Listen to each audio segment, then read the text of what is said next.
بەشی دووەم جگارە کێشان. یەکەم چیرۆکی سەرهەڵدانی تووتن و جگارە. دووەم زیانەکانی جگەرە بۆ لەش و ماددە و کۆمەڵگە و ژیری. سەیەم پەیوەندی جگارە بە عارەقەوە.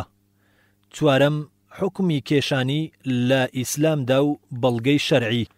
پێناسەی جگەرە. جگەرە ئەو کەشتی بەڵاک گەورەیە کە بە سەرانسەری جیهاندا بڵاو بۆتەوە و هەڕەشە لە چارەنووس و ژیانی ملوێنەها کەس دەکات و خۆشی ژیان و هیوا و ئاواتیان لەناو لیتە و قوڕاوی نەکبەتی و نەهامەتیدا نقم دەکات. هەموو سەرنشینەکانی بە نینۆکی تیژ و ژاراوی مردن دەستپێرێت. دیاردەی جگارەکێشان و بڵاوبوونەوەی. دانیشتوانی مەکسیک یەکەمین کەسێک بوون تووتنیان دۆزیەوە کە مێژوەکەی داگەڕێتەوە بۆ 2500 ساڵ لەمەو پێش. پاشان لە سەردەمی فیلیپی دووەمدا لە مەکسیکەوە گوێزرایەوە بۆ ئیسپانیا.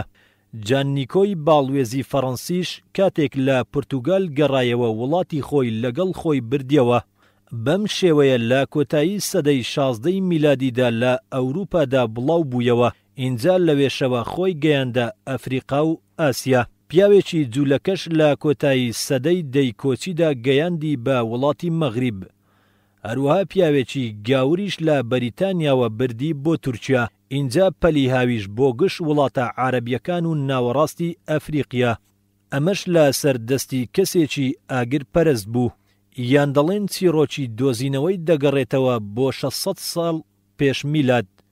هەندێکی تریش دەڵێن کریستۆڤەر کولومبس یەکەم کەسێک بوو کە بردی بۆ ئەوروپا و جان نیکۆتی سەفیری فەڕەنسیش بۆ مەبەستی جوانی لە باخچەکەیدا ڕواندی چونکە گەڵایەکی پانی گەورە و گوڵێکی سووری جوانی هەیە. اینجا وردە وردە بە سەرانسەری جیهاندا بڵاو بوویەوە و لە نزیکی ساڵی 1000 کۆچیشدا کەوتە ناو وڵاتانی ئیسلامیەوە. ئەندازیارێکی کشتوکاڵی دەڵێت هیچ ئاژەڵێک نزیکی تووتن ناکەوێت چونکە دەزانێت کە زیان بەخشە. جگارە لە چی پێکاتووە؟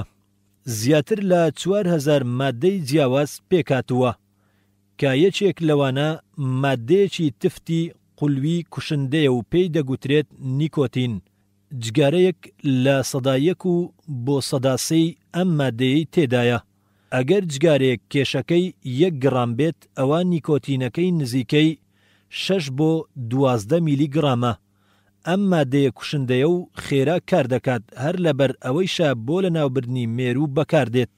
نیکۆتینی 6 جگارە نزیکەی 6 میلیگرامە. تەنها ئەم بڕە بەسە بۆ ئەوەی مرۆڤێک بکوژیت ئەگەر ڕاستەوخۆ بە یەکجار بچێتە ناو خوێنیەوە. هەروەها ماددەی قەتڕانی تێدایە کە لە ئەنجامی سووتانەوە پەیدا دەبێت کە لەگەڵ دووکەڵدا بە شێوەی دەزوولەی زۆر باریک بەرز دەبێتەوە. لە هەموو جگارێکدا 20 بۆ 30 میلیگرامی تێدایە. تاکو ئەم ڕێژانە بەرزتر بن زیانگەیاندنیشیان زیاتر دەبێت. بەڵام قەتڕان بەهۆی فلتەرەوە دەتوانرێت بگیرێت. ملوێنەهای لە 1 سانتیمەتر دووجادا کۆ دەبێتەوە. بەمەش ڕێژەیەکی کەم لە نیکۆتین و قەتڕان دەچێتە ناوسیەکانەوە. جێگای باسە کە سەدان ماددەی کیمیاوی دەوری قەترانیانداوە هەندێکیان دەبنە هۆی شێرپەنجە و زیانگەیاندن بە شانەکانی لەش و کۆکەیەکی بەردەوام. ئەوەی کە لە هەمویان زیان بەخشترە جگە لە نیکۆتین و قاتران و زیاتر جێگای گرنگی پێدانا کە بزاندرێت بریتین لەمانە. یەکەم هایدرۆ کاربۆنات. دووەم پێکاتەی ئەمینی نایترۆزی. ئەم ماددەیە ژەهراویە و زۆر مەترسیدارە. سەیەم سیانیدی هایدرۆجین. ئەمەش گازێکی زۆر ژەهراویە و لە دووکەڵی جگارەدا هەیە بە ڕێژەیەکە 160,000 لەو ڕێژەیە زیاترە کە ڕێگە دراوە لە پیشەسازیدا بەکار بهێنرێت. هەر بۆیەش بۆ کاری لەناوبردنی مێرو بەکار دەهێنرێت. چوارەم ڤینوڵ. بە هەمان شێوە ئەمە ژاراویە و دەبێتە هۆی لەناوبردنی زۆرێک لە شانەی ماددەکانی جەستە و زیانگەیاندن بە هەناوە پەردا. ئەم ماددەیە لە بوارەکانی بۆیە و دروستکردنی پلاستیکدا بەکاردێت. شایەنی باسە کە جگارەکێش لە کاتی کێشانیدا ڕێژەیەکی زۆری لێ هەڵدەمژێت. پێنجەم گازی یەکەم ئۆکسیدی کاربۆن CO. گازێکە ژەهراویە و نەتام و نەڕەنجی هەیە. لا کاتی هەڵمژینیدا دەبێتە ئەوەی زیانگەیاندن بە کۆ ئەندامی دەمارەکان خۆ ئەگەر ڕێژەکەش زۆر بوو ئەوە دەبێتە هۆی خنکاندن و کوشتن ئەم جۆرە گازە لە 5 دووکەڵی جگارە پێک دەهێنێت ئەمەش ئەگەری یەکگرتنی هەیە لەگەڵ ماددەی هیمۆکلۆبینی خوێن کاری ئەم هیمۆکلۆبینە ئەوەیە کە ئۆکسجین دەگەێنێت بە هەموو خانەکانی لەش ڕێژەی ئەم گازەش لە خوێنی جگارەکێشدا دەگاتە 15 واتە ئەو بڕا لەناو خوێندا هەیە ئەو کاتەش لەگەڵ هیمۆکلۆبینەکەدا یەک دەگرن و دەبن بە یەک و بە کاربۆکسی هیمۆکلۆبین ناو دەبرێت لەم کاتەدا ئەم پێکاتێش لەگەڵ ئۆکسیجیندا یەک ناگرن دەبێت ئەوەش بزاندرێت کە گازی یەکەم ئۆکسیدی کاربۆن کاریگەریەکی خراپی لەسەر تەندروستی جگارەکێش و توانای جەستەیی هەیە شەشەم ماددەی ئەمۆنیاک کە دەبێتە هۆی هەوکردنی هەناوە پەردەی لوت و چاو و قۆرگ و کۆکە و تفکردنی زۆر حەفتەم گازی ئیثان و میثان و پڕوپان و چەندین ماددەی شێرپەنجەبەخشی تێدایە وەکو ماددەکانی فینول و فۆرمالدەهنیە و ئەکرۆلین و نەترۆسامین و دوویان تر بیرین پەیوەندی جگارە بە عارەقەوە ئایا ڕاستە عارەق تێکەڵ بە تووتن دەکرێت بۆ خۆشکردنی تووتن ئەم ڕێگەیانەی خوارەوە بەکاردەهێنرێت تووتنێکی زۆر دەکەنە ناو حەوز یان بەرمیلی گەورەوە پاشان سرکەی سێو یان ترێ یان هەر شتێک لەوانە لەگەڵ عارەقدا دەیکەن بە سەریدا و بۆ ماوەی 3 ساڵ جێی دەهێڵن تاکوو هەموو ئەوانە تێکەڵ بە یەک دەبن و هەڵی دەمژن ئەو عارەق و پاڵفتەیەی کە تێکەڵ بەو تووتنەی دەکەن تووتنەکە شی دەکاتەوە و ڕیشاڵی دەکات یەکێکیش لە ئەندامانی کۆنگرێسی ئەمریکی بەناوی کرسمان کارگەکانی تووتنی بەوە تۆمەتبار کرد کە جیراوەی خەستی نیکۆتین جگە لە نیکۆتینەکەی خۆی تێکەڵ بە تووتن دەکرێت هەروە هەندێک لە خاوەن کارگەکان لە بەردەم لێژنەی لێکۆڵینەوەدا دانیان بەوە داناوە کە لیستێکیان پێشکەش کردووە کە داوای زیادکردنی 599 ماددەی تری تێدا کراوە لەوانە عارەق و خومرە و نیکۆتینی گیراوەیە لەگەڵ دەرمانی لەناوبەری مێرو تاکو هیچ ژیاندارێک نەتوانێت تێیدا بژی کە ئەم ماددەیە دەبێتە هۆی لەناوبردنی خانەکانی جگەر ئەمەش دامپێدانان ئیعترافی کارگەکانی تووتنی ئەمریکیە کە بەڕاشکاوی دەڵێن نیکۆتین و عارەقی تێدایە هەندێک لە پسپۆڕانی دروستکردنی تووتن باسی ئەوەیشیان کردووە کە دوای ئەوەی ئەو تووتنانە بەژێر دووش ڕەشاشدا دەڕوات تاکو عارەق پڕژێنی بکات ئەمەش بۆ ئەوەی کە هەمیشە نەرم و خۆش بێت و پاشان هۆگری تەواوەتی بێت کەواتە لەمەوە دەگەینە ئەو ئەنجامەی کە جگارە لە عارەق زیان بەخشترە چونکە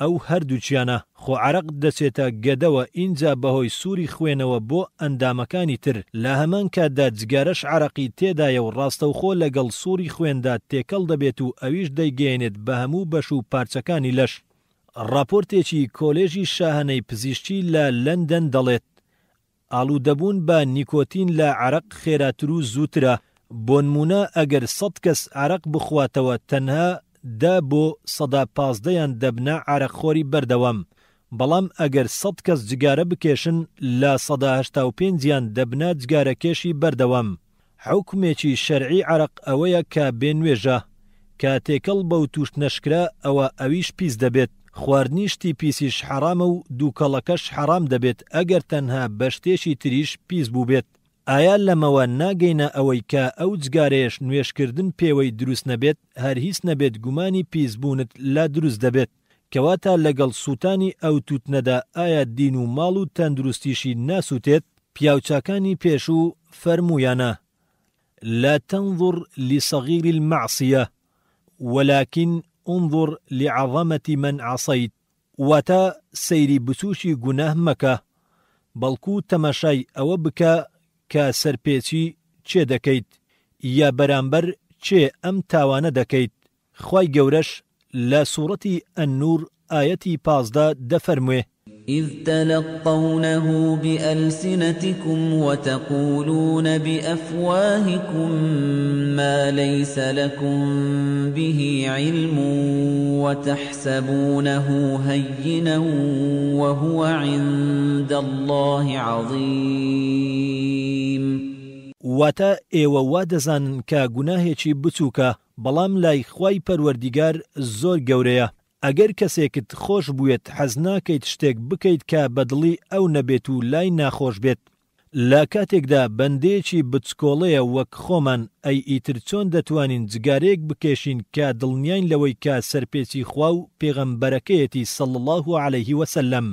ئەگەر کەسێک هێندە باش بێت هەموو ڕۆژێک پێویستیەکانت دابین بکات و بەدەم حەز و خۆشیەکانتەوە بێت و هەموو ئامادەکاریەکت بۆ بکات ئایا خۆشمان ناوێت؟ ئەی ڕووماندێت ئەگەر داوایەکی ڕەوای لێکردین بە قسەی نەکەین هیچ نەبێت شەرمی ئەو هەموو چاکەی دەمانگرێت کە چەند وەختە بەرامبەرمان دەیکات. ئەی خوایەکی هێندە مەزن کە پێش هاتنە دنیامانەوە حیسابی هەموو زۆرێک لە حەز و نیازەکانمانی کردووە و ئەم هەموو دیاری و بەخشە مەزن و گران بەهایانەی بە ئێمە بەخشیوە کەسی نەک گوێڕایاڵی بۆ فەرمانەکانی پادشای مەزن ناکرێ بەڵکو هەموو دیاریەکانیشی بەسووک تەماشا دەکرێت و لە شوێنی شایاندا داناندرێت وەکو پێویست بەرز نانرخێنرێت و سوپاسی پادشاشی لەسەر ناکرێت. ئەو هەموو دیاری و نیعمەتە شکۆدارانە زۆر جار دەکرێنە قوربانی ئارەزوویەکی ملهوڕ و یەک لە دوای یەک لا پێناودا بەختیان دەکەین. خۆ هەموو ناز و نیعمەتە لە ڕاددەبەدەرەکانیش لێپرسینەوەیان لەسرە و دەبێت وەڵامی بدەینەوە. ثم لتسألن يومئذ عن النعيم. دەبێت سیفەتی بەرپرسیارەتی و ئەمانەت پارێزیمان تێدا بێت وەک الله سبحانه وتعالى لە سوورەتی الئیسراء ئاەتی 36 دەفەرمێ إن السمع والبصر والفؤاد كل أولئك كان عنه مسؤولا. بۆچی جگارە دەکێشین؟ ئایا نیکۆتین کاریگەری گەورەی لەسەر زۆر کێشانی هەیە؟ ئایا هەوڵدراوە بۆ ئەوەی کە جگارە دروست بکرێت و ڕێژەیەکی زۆر کەم نیکۆتینی تێدا بێت؟ ئەگەر هەوڵدراوە بۆ بە ئەنجام نەگەشتووە. سەرەتا لە ئەڵمانیا جوتیارێکی تەمەن 80 ساڵ بە ناوی فرانس گریفت دوای چەندین هەوڵدان و ئەزمون توانی تووتن بە شێوەیەک بچینێت کە ڕێژەیەکی کەم لە نیکۆتینی تێدا بێت. ئەویش بە بڕی لە 0.1 لە کاتێکدا کە تووتنی تر لە 1.6 نیکۆتینی تێدایە. ئەم تاقیکردنەوەیشی لە ساڵی 1960 دا بوو بەڵام کارگەکانی جگەرە پێشوازیان لێ نەکرد چونکە زیان بە بازاڕی جگارە نیکۆتیناوی و ژەهراویەکانی ئەوان دەگەیشت. کەواتە بۆچی جگارە کە ئەم زیانە گەورانەی هەیە دەیکێشین؟ دەتوانین وەڵامی لەم چەند خاڵەدا بدەینەوە. یەکەم لەبەر ئەوەی مادەی نیکۆتین کاتێک کە لە ڕێگەی دەمەوە یا لوت هەڵدەمژرێت و خێرا و بەماوەی کەمتر لە 7 چرکە دەگاتە مێشک. دووەم ئەو ڕۆک و گوێیانەی کە نیکۆتینی تێدانیە یان کەمە ڕێژەیەکی زۆر کەم نەبێت لەم وارەدا بەکار ناهێنرێت. سەیەم لە 177 ئەوانەی جگارە دەکێشن زۆر بە قوڵی مژی لێدەدەن. ئەمەش دەبێتە هۆی ئاڵوودە ئیدمانبوونیان لەسەری. لێکۆڵینەوەکان ڕوونیان کردوتەوە کە لە 90 نیکۆتینی ناوجەستە لە ڕێگەی هەڵمژینەوە دەبێت. زیانەکانی نیکۆتین. نیکۆتین چییە؟ مادەیەکی لینجی چیمیاوی کوشندەی ژەهراویە هەڵگری کۆمەڵێک زیانی زۆرە کە ئەمانە هەندێکیان. یەکەم نیکۆتین کاریگەری بۆ سەر کۆئەندامی دەماری ڕژێنی لیمفاوی عەسەب الغەدەد المەفاویە و ناوەندی گەیاندن لە نێوان ئێسک و ماسوولکەکاندا دەبێت و هەندێک جار و بەتایبەت لە سەرەتادا دەبێتە هۆی شەلەلی کاتی. دووەم نیکۆتین دەبێتە هۆی کەمکردنەوەی دەرهاویشتەکان وەکو لیک. هەر لەبەر ئەمەشە کاکی جگارەکێش هەمیشە هەست بە وشکی دەم و قورجی دەکات. سەیەم هەروەها دەبێتە هۆی کەمی دەرهاویشتەی گەدە و جوولەی ڕیخۆڵات تاکو وای لێدێت کە کەم برسی ببێت و خواردنی بەدرەنگ بۆ هەرز بکرێت. چوارەم هۆکارێکە بۆ زیاد لێدانی دڵ کە ئەمەش کار دەکاتە سەر بەرز بوونەوەی پەستانی خوێن. پێنجەم کاریگەری لەسەر دەمارەکانی میزڵدان دەبێت و بە ئاسانی توانای بەتاڵکردنەوەی نابێت. شەشەم جوولەی کوڵکەکان ئەهداب لە بۆڕی هەوادا کەم دەکاتەوە و کەم ئەرکی ئەم کۆڵکانە ئەوەیە هەندێ مادەی زیان بەخش لە بۆڕیەکانی هەناسەوە دەردەداتە دەرەوە بەڵام ئەو کات کە چاڵاکی و جوولەی کەم بوویەوە ئەو مادە زیان بەخشانە کۆ دەبنەوە و دەبێتە هۆکارێک بۆ گەشە و زیادبوونی میکرۆب و دروستبوونی نەخۆشی سی و هەوکردنی. حەفتەم کاریگەری بۆ سەر کۆ ئەندامی مێشک هەیە. هەر لەبەر ئەمەشە ئەو کەسەی کە سەرەتا دەست دەکات بە کێشانی هەست بە سەرگێش خواردن و لەرزین دەکات بەتایبەت ئەگەر زۆر بکێشێت. هەشتەم نیکۆتین دەبێتە هۆی تەسکردنەوەی مولولەکانی دەست و قاچ و دابەزاننی پلەی گەرمی 3 بۆ 4 پلە تاوای لێ دەکات دەیقڵشێنێ. 9 هۆکارێکی گەورەیە بۆ شێر 5. دەیەم لەسەر و هەموو ئەمانەشەوە دەبێتە هۆی هۆگربوون و ئاڵوودەبوونی جگارە و نێرگەلە و زۆر کێشانیان و بخۆرەکەی بە ئاسانی ناتوانێت وازی لێ بهێنێت. 11 چاڵاکی هەندێک لە هۆرمۆنەکان زیاد دەکات. 12 دەبێتە هۆی پوکانەوەی دەمارە وردەکان. لێکۆڵینەوەکان دەریان خستووە کە تووتنی تەنها جگارەیەک لە 102 نیکۆتینی تێدایە. مانای ئەگەر کێشی تووتنی جگارەیەک 1 گرام بێت ئەوە 20 میلیگرامی نیکۆتینە. هەروەها دەڵێن 4 دڵۆپ لە نیکۆتین بەسە بۆ کوشتنی کەروێشکێک و 50 میلیگرامیش بەسە بۆ لەناوبردنی مرۆڤێک ئەگەر ڕاستەوخۆ بچێتە ناو لەش و خوێنیەوە. دەی حسابێک و تەماشا بکە ئەم هەموو نیکۆتین و ژەهرات چەند لەسەر یەک کەڵەکە دەبن. لە هەموو پاکەتێکدا نزیکەی 50 میلیگرام نیکۆتین دەرخواردی خۆی دەدات. بەڵام هەندێک لەم نیکۆتینە لە کاتی کێشاندا دەچێتە دەرەوە و هەندێکی تریشی لەگەڵ عەرەق و سەر ئاودا دەڕوات.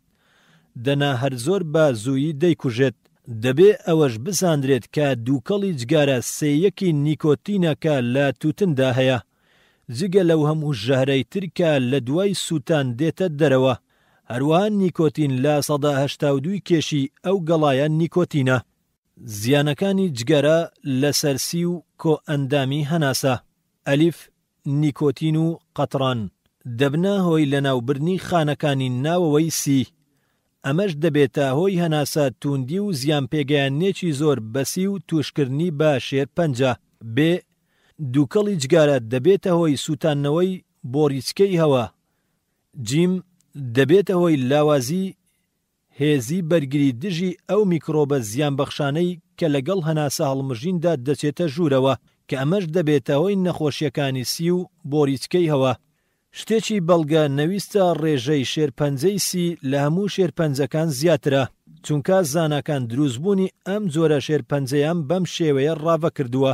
ئەگەر یەکێک لە چینەکانی ئاربی لە هەندێک خانەی سیەکاندا بەهۆی جگەرە کێشانەوە تووشی لە ناوچوون بوو ئەو کاتە ئەمەوا لە مرۆڤەکە دەکات کە تووشی ئەم نەخۆشیە کوشندەیە ببێت. هەروەک ئێستاش زانراوە کە دووکەڵی جگارە توانایەکی گەورەی لە گۆڕانکاری جینەکاندا هەیە. هەروەها لەبەر ئەوەی جینی ئاربی لە هەموو جینەکانی تر گەورەترە تا گەورەتریش بێت گۆڕان تێیدا زۆرتر دەبێت. لەبەر ئەوە ئەگەر گۆڕانێک لە جینە ساغەکەی خانەکانی تری سی کەسێکی جگەرەکێشدا کە ئامادەیی توشبوونی بە شێرپەنجەی سیەکان پەیدا کرد و ڕوویدا ئەوە ئەو خانانە ئەو جینانەی کە لە جۆری ئاربین ون دەکەن و دەست بە زۆربوون و پێکهێنانی وەرەمە شێرپەنجەیەکان دەکات. جگەرە دەبێتە هۆی هەوکردنی بۆڕیەکان کە ئەمەش دەبێتە هۆی بەرزبوونەوەی پەستانی خوێن و سیە کزی و تێکچوونی شانەکانی سی و مولولەی وردی خوێن و سیکڵدانۆچکەی سیەکان و بەلهارزیە دروستکردن لە سیدا و داخستنی ڕێگە لە هێلکەکانی ئەم بەلهارزیایە و گرتنی مولولە وردەکانی سی پاشان فەوتانی شانەکانی. بۆیان نەکێشانی جگارە گرنگی توشنەبوونی ئەمانە دەکات. هەوکردنی بۆڕیەکان و هەڵاوسانی سیەکان و لاوازکردنی ناوەندەکانی هەناسەدان لە مێشکدا و توشبوون بە بەلهارزیا و هێلکە گوێزانەوەی بۆ ناو مولولە وردەکانی خوێن لە سیەکاندا و تێکچوونی خانەکانی و چارە نەکردنی سیە کزێ. راپۆرتێکی لێژنەی ڕاوێژکاری ئەمریکی جەخت لەسەر ئەوە دەکاتەوە کە مەترسی توشبوون بەم نەخۆشیە پەیوەستە بە ڕێژەی کێشانی جگارەوە تاکو زۆرتر بکێشرێت ئەگەری توشبوونیشی زۆرترە. مەترسی جگارەکێشان لەسەر شێرپەنجەی سی 9 قاتی ئەوانەیە کە نایکێشێت. ئەوەی بە بەردەوامی دەیکێشێت 20 قاتی ئەوانەیە کە بەردەوام نین لەسەری. لە لێکۆڵینەوەیەکدا هاتووە کە لە 1000 کەس 6 کەس تووشی شێرپەنجەی سی بووە، بەڵام ئەوانەی کە نایکێشن لە 1000 کەسدا تەنها دوان تووشی ئەم نەخۆشیە دەبێت. زۆرێک لە شتەکانی کاکی جگارەکێش ڕەنگ و بۆن دەگرێت، ئەی دەبێت سی و هەناوی چۆن بێت و چی لێبێت. مەترسی لەسەر دڵ و مولولەکانی خوێن. توێژینەوەیەک کە لە زانکۆی واشنتۆن سازدرا ئەو ئامارانەی تێدا تۆمارکرا کە دەڵێت هەر تەنها 10 خولەک دوای کێشانی هۆرمۆنی ئەدرینالین و نورادریلالین لە خوێندا زۆر زیاد دەکات. لە هەمان کاتیشدا دەبێتەوەی زیادکردنی پاستانی خوێن و لێدانی دڵ. ئەمەش هۆکاری نەخۆشی دڵ و توشبوون بە جەڵدەیە. جگارەکێش تووشی نەخۆشی بوجەر دەکات کە بەدەگمەن تووشی نەخۆرانی دەبێت. ئەم نەخۆشیە دەبێتەوەی گرتنی مولولە وردەکانی خوێن تا کار دەکاتە سەر ڕۆیشتنی و ناو بەناو تووشی شەلەلی دەکات. مەگەر تەنها بەوازهێنان دەنا لەم نەخۆشیە ڕزگاری نابێت. دکتۆر ئەڵتون ئەوشین دەڵێ ئەو مردنانەی کە بەهۆی دڵەوە ڕوودەدات زۆربەی هەرە زۆریان دەگەڕێتەوە بۆ جگارە. ئەمەش لەبەر دوو هۆکارە. ئەلیف کەمی توانای ئۆکسیجین هەڵمژین، ئەوەش دڵی ماندوو دەکات چونکە پێویستی بە هەوڵی زیاتر هەیە تاکو هەوا هەڵمژێت. بێ ماندووبوونی ماسوولکە و مولولەکانی دڵ لە کاتی کارکردندا بەهۆی نیکۆتینەوە. کاریگەری لەسەر هەست و دەمارەکان. یەکەم دەبێتە هۆی زوو هەڵچوون و تووڕەبوون و کەمبوونەوەی توانای تەرکیز. دووەم هۆکاری کەمکردنەوەی هێزی کارەبایی مێشک و گرتنی مولولەکانی خوێن. سەیەم کاریگەری تەواوی لەسەر دەمارەکان و نەمانی هەستی تامکردن و سەر ئێشە و ئازاری زۆر. چوارەم کاریگەری لەسەر مێشکەیە و هێزی بیر و بیرکردنەوە لاواز دەکات. مەترسی لەسەر چاو و بینین. یەکەم بەهۆی دووکەڵەوە چاوتوشی چەندین هەوکردن دەبێت لەگەڵ وشک هەڵگەڕانی پێڵووی چاودا. دووەم بەهۆی کەمی ڤیتامین B12 ئەو کەسانەی جگارە دەکێشن دەماری بینین تووشی هەوکردن دێت. ئەمەش بەهۆی مادەی سیانیدا کە لە تووتندا هەیە و دەبێتە هۆی لەناوبردنی ئەم ڤیتامینە. مەترسی جگارە لەسەر کۆ ئەندامی هەرس. یەکەم لا 90 جگارەکێش تووشی شێرپەنجەی لێوان دەبێت. دووەم هەستی تامکردنی کەم و لاواز دەکات و تووشی هەوکردنی قورگ و لەوزەتێنی بەردەوامی دەکات. سەیەم برینێکی زۆر لە پووک و زماندا دروست دەکات، ئەمەش لەوانەیە ببێتە هۆی شێرپەنجەی زمان. چوارەم هەوکردنی لیکڕژێنەکان دەگونجێ، ئەمەش لە داهاتوودا ببێتە هۆی کەمکردنەوە یان نەمانی ئەو ڕژێنە لیچیە. پێنجەم ئەگەری توشبوون بە شێرپەنجەی سوورێنچک. شەشەم ئەگەری توشبوونی برینی گەدە و 12 گرێ. هەفتەم ژاراوی بوونی خانەکانی جگەر و لاوازکردنی چاڵاکیەکانی زۆر جار ئەمەش بە شێرپەنجەی جگەر کۆتایی دێت. کاریگەری لەسەر کۆ ئەندامی زاوزێ. زیانگەیاندن بە سپێرم و ئەو زیندەوەرانەی کە دەبنە هۆی دروستبوونی منداڵ و خانەکانیان. ئەمەش لە سەرنجامدا دەبێتە هۆی کوشتن و شێواندنیان. بەڕاستی جگارە کاریگەری ڕاستەوخۆی لەگەڵ نەزۆچی و لاوازی توانای جنسیدا هەیە. بۆیە گەرەکە لەم کاتەدا واز لە جگارە بهێنیت تاکو و توانای پەیداکردنی منداڵی هەبێت. دکتۆر ئەوشستەریش دەڵێت هەر کاتێک واز لە کێشرانی جگارە هێندرا ئەوە دەگەڕێتەوە سەرباری ئاسایی خۆی. دیارە ئەمەش کاتێکە کە کاری تێنەکرد بێت و لە کاتێکی زوودا وازی لێ بهێنێت. دەنا کە توشبوو کاریگەری خراپ جێ دەهێڵێت و ئەگەر وازیش لێ بێنێت زۆر سوودی نابێت. کاریگەری لەسەر کۆرپەلە. بە هەمان شێوە و زیاتر کاریگەری لەسەر کۆرپەڵە دەبێت. ئەو ئافرەتانەی کە جگارە دەکێشن کۆرپەڵەکانیان تووشی کارەساتی گەورە دەبن. لێکۆڵینەوەیەک لەسەر 17,000 ئافرەت لە بەریتانیا سازکرا کە منداڵەکانیان دەمردن یاخود ناڕێک و ناتەواو دەبوون و دواتر دەمردن. ئەگەرچی 4 بۆ 5 مانگ پێش لەدایک بوونیشیان وازی لێبهێنن. دکتۆر جۆزیف وارشوو بەڕێوبەری بەشی چارەسەرکردنی کۆرپەڵە پێش لەدایک بوونی لە زانکۆی یال دەڵێت کاریگەری جگارە لەسەر کۆرپەڵە لە نیوەی دووەمی مانجی سکپڕیدا زۆر دەبێت، بۆیە ئامۆژگاری هەموو ئافرەتە سکپڕەکان دەکەم کە لەم ماوەیەدا واز لە جگارە کێشان بهێنن، چونکە ماوەیەکی زۆر ناسک و ترسناکە. لە راپۆرتێکی کۆلێژی شاهانەی بەریتانی ساڵی 1992 دا هاتووەکە ئەلیف جگارە دەبێتە هۆی لە باربرنی منداڵ، یاخود زوو لەدایک بوونیان و کەمی کێش و ناتەواوی، یاخود مردنیان دوای مانگێک لە هاتنە دنیایاندا. بێ هەندێک جار منداڵ لەناو بێشکەدا دەمرێت، ئەمەش دەگەڕێتەوە بۆ جگارە کێشان لەو شوێنەدا کە ئەو ساوایەی تێدایە، یاخود توشبوونیان بە هەناسە توندی و نەخۆشیەکانی هەناسەدان. هەروەها سەیەکی کەڕبوونی منداڵ دەگەڕێتەوە بۆ کێشانی جگارەی دایک یان باوک.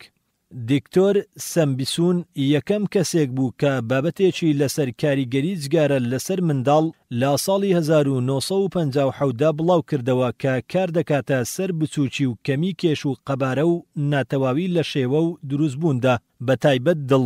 ئەمەش دەگەڕێتەوە بۆ کەمی ئۆکسجین لە خوێنی ئەو دایکانەدا کە تووشی ژاراوی بوون بە گازی یەکەم ئۆکسیدی کاربۆن. نیکۆتین مولولەکانی خوێن تەسک دەکاتەوە، ئەمەش وا لە کۆرپەلە دەکات کە درەنگ گەورە ببێت. جگەلەوە ئەو نیکۆتینە شێرەکەشی ژاراوی دەکات و تووشی ڕشانەوێکی بەردەوام و ناتەواوی لە دڵ و لێدانەکانی دڵی دایکە شیردەرەکە دروست دەکات. هەروەها خانەکانی سنجی ئافرەتان ئەلسدی بەهۆی نیکۆتینەوە تووشی ڕوەوشان دەبن، لە سەرنجامیشدا دەبێتە هۆی شێرپەنجە، بە هەمان شێوە دەبێتە هۆی کەمی دەردانی ڕژێنی نوخامی ADH کە تووشی شێرپەنجەی مێزڵدان مەسانەی دەکات. مەرج نییە تەنها ئەو دایکە خۆی جگارە کێش بێت، بەڵکو لە شوێنێکدا بێت کە دووکەڵی تێدا بێت، هەرکار دەکاتە سەرخۆی و کۆرپەکەیشی، چونکە گازی یەکەم ئۆکسیدی کاربۆن هەڵدەمژن، بەتایبەت ئەگەر لە ژوورێکی داخراودا بێت. هەروەها دەشبێتە هۆی ناتەواوی لە کۆئەندامی هەناسە و هەرزدا و پەیدابوونی سەر ئێشە و ئازار و خەوزڕانیش. بۆ واز لە جگارە کێشان ناهێنیت؟ بۆچی واز لە جگارە ناهێنیت و کەمێک ڕەحم بەخۆت و چواردەورت ناکەیت؟ بۆچی مادەیەک هەڵدەمژیت کە دەبێتە هۆی چەندین شێرپەنجە و نەخۆشی؟ بۆچی خوێنی خاوێنت با گازی یەکەم ئۆکسیدی کاربۆن ژاراوی دەکەیت و خانەکانی لەشت لە بڕێشی پێویست لە ئۆکسجین بێبەش دەکەیت لە کاتێکدا کە چەندە پێویستی پێیەتی؟ بۆچی هەوای ژینگەکەت بە مادەی چیمیاوی ژێرپەنجە و ژەهر بەخش پیس دەکەیت و دەرخواردی منداڵ و کەس و کارت و هەموو دەور و پشتی دەدەیت؟ ئایا مافی ئەوەت هەیە؟ مافی حەرامکردنی هەڵمژینی هەوای پاکت هەیە لەیان؟ بیر ناکەیتەوە کە بەهۆی خۆشیەکی کەمی کوشندەوە زیاد لە خۆت خەڵکی تریش تەواو بێزار و هەراسان دەکەیت؟ بەڕاستی ستەمە جارێکی تریش ستەمە. بۆ خۆشی خۆ لە پێناو ئارەزوێکی کەمدا چەندین کەس دەخرێتە ئازار و ناڕەحەتیەوە. ئایا هێشتا دڵنیانیت لەوەی کە مەترسی جگارە لە ڕێگەتدایە و بێ ئەوەی ئاگات لێبێت و هەستی پێ بکەیت ڕۆژ بەڕۆژ لێت نزیک دەبێتەوە؟ ئەگەر ئەم ڕۆژی خەت پێ نەگرێت دڵنیا بە سبەی هەردەیگرێت. جا دەبێت مرۆڤ دەرس و پند لە کەسانی دیکە وەربگرێت تاکو بەختەوەر بێت، هەروەک دەڵێت ئەسسەعید من وەعەظ بغەیری. برای جگارەکێش تاتیر لە کەوان دەرنەچووە و گرفتار نەبوویت، واز لەو دێوەزمەت تۆقێنەرە بهێنە، چونکە کە تووشی بوویت هیچ ڕەحمێکت پێ ناکات، تاکو نەشتداد بە زەویدا دەست لە بینت هەڵناگرێ. بڕیاری یەکجاری خۆت بدە و چاکی لێ بکە بەلادا و بڵێ دەست لە دەست و قووەت لەخوا، وەداوا لە خوای گەورە بکە کە یارمەتیت بدات کارەکەت بۆ ئاسان بکات. بڵێ تاکەی من بەندەی جگارە بم و لە پێناویدا خۆم و ماڵ و دینم دابنێم، بۆ هێندە لاواز بم نەتوانم بەسەر ئارەزوێکی شەیطانیدا زاڵ ببم و تەسلیمی ببم هەروەکو لەمە و پێش بووم. ئەگەر دەشڵیت باشە بە پشتیوانی خوای گەورە بڕیار دەدەم وازی لێ بهێنم، بەڵام بە چ ڕێگایەک؟ ئەوە ئێمەش لە وەڵامدا وەک دڵسۆزێک پێت دەڵێین بەم ڕێگایانە. یەکەم، ژمارەی جگارەکانت کەم بکەرەوە بۆ ماوەیەک لەسەر ئەم شێوەیە بەردەوام بە. بۆ نمونە تا دوێنێ 20 جگارت کێشاوە، ئەمڕۆ بڕیار بدە و سوێن بخۆ کە 15 جگارە زیاتر نەکێشیت. ئەگەر زیاترت کێشە ئەوە سزای خۆت بدە بە کەفاڕەتی سوێن دەکەت. بۆ هەر جگارەیەکی زیادیش بڕەپارەیەک دابنێ کە بیبەخشیت. بۆ ماوەی چەند ڕۆژێک بەم شێوەیە بەردەوام ببە دوای ئەوە نزیکی 5 جگارەی تر کەم بکەرەوە و بۆ ماوەیەک بە هەمان شێوە بەردەوام بە تا 2000 دەیتە سەر 1-2 جگارە. ئەو کاتەش کاتی ئەوەیە کە ئیتر بە یەکجاری وازی لێبهێنیت. باشترین هۆکارێکیش بۆ ئەم ڕێگەیە ئەوەیە کە ئەو کاتەی بیرت کەوتەوە یا حەزت لێی بوو خێرات دایمەگیرسێنە بەڵکو با چەند خولەکێکی پێ بچێت. ئەو کاتەشی کە دادگیرساند هەمووی مەکێشە بەڵکو نیوە و ئەوی تری فڕێ بدە، نەک جارێکی تر ئەوی تری بکێشیتەوە چونکە بەشی کۆتایی جگارە لە سەرەتاکەی خراپترە. لەبەر ئەوەی نیکۆتین و ماددەی ژاراوی زیاتر تێدا دروست دەبێت و کۆ دەبێتەوە. دووەم، لای خەڵک بڵاوی بکەرەوە کە جگارت کەم کردوتەوە و دەتەوێت وازی لێبهێنیت تاکو غیرەت زیاتر بدگرێت و ڕوتنێت بگەڕێیتەوە سەری و ببیت بە قسەی خۆتەوە. سەیەم، کاتێک کە هەڵی دەمژیت زۆر بە قوڵی هەڵی مەکێشە و کەمتر مژ و قومی لێ بدات تاکو ڕێژەیەکی زۆر نەچێتە ژوورەوە. چوارەم، زۆر بە دەمتەوە مەی هێڵەرەوە بەڵکو ڕوو دای بگرە. پێنجەم، کاتێک کە جگارەیەکیان پێشکەش کردی بێد و دڵی ڕەتی بکەرەوە تاکو ویستی خۆ دوورگرتنت لەلا دروست ببێت و بتوانیت بەسەر نەفستدا زاڵ ببی.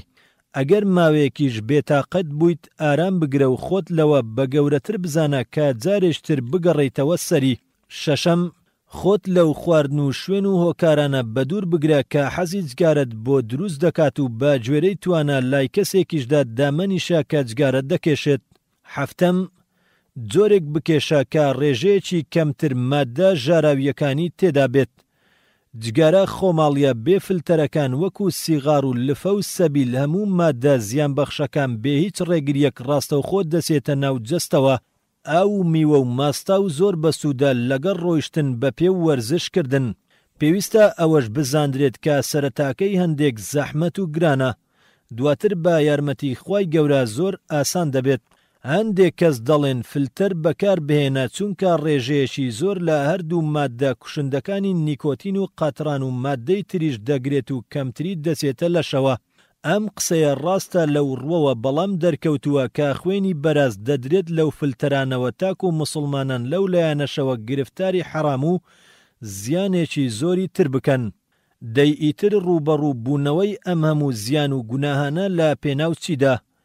گەرگوێش بە لەش و ماڵ و ئەو شتانە نادەیت و ئەم شتانت مەبەست نییە، ئەوە گەرتەنها لەبەرخوا و لایەنە ئاینی و ئیمانیەکەیشی بێت دەبێت و واجبە وازی لێ بهێنیت. دەی چاوەڕێی چیت تاکار لە کار نەترازاوە و تیر لە کەوان دەرنەچووە بیر بکەرەوە. دوایی گریان و پەشیمانی هیچ دادت نادات. ئێستا سەرزەنشتی خۆت بکە تا خوای گەورە لە قیامەتدا سەرزەنشتت نەکات لەسەر ئەم هەموو نیعمەتی جەستە و ماڵ و ماددە، چونکە ئەوانە نیعمەتن بە تۆ بەخشران بەڵام تۆ زایەت کردن و کردتە سوتەمەنی هەوا و ئارەزوو. ئایا بیرت کردوتەوە تا ئێستا چەند جگارت کێشاوە؟ ئایا حیسابت کردووە تا ئێستا چەندت داوە بە جگەرە؟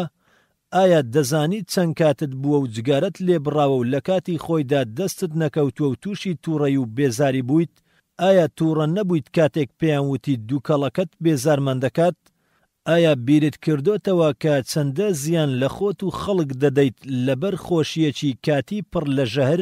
ئەی بیرت نەکردوتەوە کاوازی لێ بهێنێت و چیدی کۆی لەو دیلی ئارەزووی چڵێس نەبیت؟ ئایا هێز و توانای خۆت لەوە بە گەورەتر نازانیت کە زاڵ ببیت بەسەر ئەو داواکاریە شەیتانیەدا و خۆت لەوە بە گەورەتر نازانیت کە بتوانیت بڕیاری کۆتایی بدەیت؟ ئایا دوای ئاشنابوونت بە زۆرێک لە زیانەکانی و پاشان سەلماندنی هێشتا بڕیاری وازهێنانت نەداوە؟ ئایا ئەگەر نەخۆشی جگارە ببێتە هۆکاری مردنت خۆت بە گوناهبار نازانیت و وای لە قەڵەم نادەیت کە بەدەستی خۆت کوشتووە؟ ئەی ناترسی لە کاتی کێشان و مامەڵە و بمریت کە هەمویان دەبێتە مایە گونەهباری لەبەردەم خوای تۆڵە سێنەردا؟ ئێستا بەوردی لەگەڵ دەرونی خۆتدا بدوێ ئایا وازی لێدەهێنیت یان نا؟ دەیان و سەدام پرسیاری تر لەم جۆرە ئێستا پێویستە لە شوێنێکی بێدەنگ و هێمندا و بەوردی و قوڵی وەڵامی ئەم پرسیارانە بدەیتەوە تاکو بە تێگەیشتن و قەناعەتەوە خۆت تێبگەیت و بیسەلمێنیت کە تۆ لەوە گەورەتریت نەتوانیت لەبەردەم ئەم هەموو زیانە گەورەیەدا ڕابوەستیت و ڕوبەڕووی نەفس ببیتەوە. بزانە لە سەرەتاوە هەست بە زیان و دیاردەکانی ناکەیت، بەڵام دوایی وەک مارێکە و پەنگی خواردووە بۆیە پێشمردن بە ئازار نەتکوژێت. یەکێک لە جگارە کێشەران لە دواساتەکانی تەمەنیدا دەڵێت ئەگەر ئێستا ئەوانەی جگارە دەکێشن ئەم حاڵەی منیان ببینایە کە دۆزەخێکی پڕ لە ئازارە، ئەوە بێهیز دوودڵی و سێوی دوویەک کتوپڕ و خێرا بڕیاری وازهێنانی جگارەیان دەدا. کاکی جگارە کێشگەرە کە پێش ئەوەی تۆش تووشی ببی و پێش ئەوەی پەنجەی پەشیمانی بگەزیت کە هیچ دادێکت نادات ئەو بڕیارە یەکلا کەرەوێ بدە و بڵێ ئیتر بە یارمەتی پەروەردیگارم نایکێشم. ئەی ئایا لەوە ناترسیت ئەم جگارەیە سەرڕا بکێشێت بۆ تاوانی تر؟ هەندێک جار بەتایبەت لە ناو لاوان و تازە پێگەیشتواندا جگارە دەبێتە هۆکار و سەرمەشق بۆ نێرگەلە و عەرەق و قمار و تاوانەکانی تر. هەندێک جاریش کە پارەی لێ دەبرێت و پێویستی بە جگارەشە بۆیە خۆی بەناچار دەزانێت و پەنا دەباتە بەر پارە بردن کە ئەمەش دەستپێکی زۆرێک لە تاوانە گەورەکان دەبێت. ئەو کاتیش ئەو قسە جوانە دەسەلمێنێت کە دەڵێت هەموو شتێکی گەورە لە بچووکەوە دەست پێ دەکات، یان ئاگرێکی گەورە لە ئاگرێکی بچووکەوە هەڵدەگیرسێت. یەکێکی تر لە زیانەکانی جگارە ئەوەیە کە هەرکات جگارەی پێنەبوو داوا لە خەڵک دەکات، لە کاتێکدا ئەگەر چەندی برسی بێت ئەو داوایە ناکات. بێگومان داواکردنیش یەکێکە لەوانەی کا ڕێزی مرۆڤ دێنێتە خوارەوە و یەکێکیش لە نیشانەی ئەهلی بەهشت ئەوەیە کە داوای شت لە خەڵک ناکەن. بەڵام حەزی جگارە وای لێ دەکات کە گوێ بەو شتانە نەدات و لای ئاسایی بێت کا بڵێت ئایا جگارەیەکم نادەیتێ؟ زیانەکانی مادی جگارە. زیانێکی تری جگارە بریتە لایەنە مادیەکەی. ڕەنگە بکوترێت هەموو کەسێک دەتوانێت ڕۆژانە بڕەپارەیەک تەرخان بکات بۆی، بەڵام گەر کۆی بکەیتەوە و لێکی بدەیتەوە زۆر دەکات. بە بەوردی سەرنج بدەینە ئەم حیساب و وردەکاریانە کە کاتێکی زۆری وستووە تاکو ئەم ئەنجامانە دەرهێنراوە و لێک دراوەتەوە.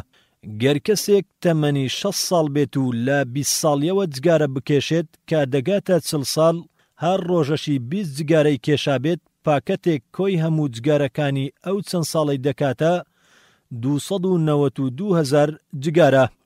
ئەگەر ئەم جگارانە بخەینە سەریەک ئەوە درێژیەکەیان دەگاتە نزیکەی 29 کیلۆمەتر و کێشەکەشی 300 کیلۆ توتن و 6.2 کیلۆغرام نیکۆتین. ئەم ڕێژەی نیکۆتینەش بەسە بۆ ژاراویکردنی دانیشتوانی شارێک کە ژمارەیان 40,000 کەس بێت لە مانگێکدا 600 جگارە دەکێشێت و لە ساڵێکیشدا 7,200 جگارە. ژمارەی پاکەتەکان دەگاتە 14,600 دانە. ئەگەر وادا بنین تێکڕای پاکەتەکان بە بڕی 600 دیناری چاپی نوێ بێت، ئەوە هی ئەو 40 ساڵی دەگاتە 8,760,000 دینار. ئەگەر لە ساڵێکیشدا 350 پاکەت بکێشێت دەکاتە 210,000 دینار لە ساڵێکدا. ژمارەی ئەو شقارتانەی لە ماوەی ئەم 40 ساڵەدا بۆی بەکار دەهێنێت 7,684 دانەیە. ئەگەر وادابنین دانەی بە 25 دینار بێت داکاتە 192,100 دینار. پێویست دەکات جگارەکەش بە لایەنی کەمەوە ڕۆژی 3 جار دەم و ددانی بشۆرێت. ئەمەش پێویستی بە مەعجونی زیاد هەیە. وای دابنین ئەگەر مانجی بایی تەنها 500 دینار زیاد بەکاردەهێنیت دەکاتە 6,000 لە ساڵێکدا. 6,000 ئەگەر جارانی چلی بکەین یەکسانە بە 24,000 دینار لە 40 ساڵەکەدا. 6,000 ئەگەر جارانی چلی بکەین یەکسانە بە 240,000 دینار لە 40 ساڵەکەدا. ئەگەر ئەمانە هەموو کۆ بکەینەوە ئەوە دەکاتە پاکەت 8,760,000 دینار. شقارتە 192,000 دینار.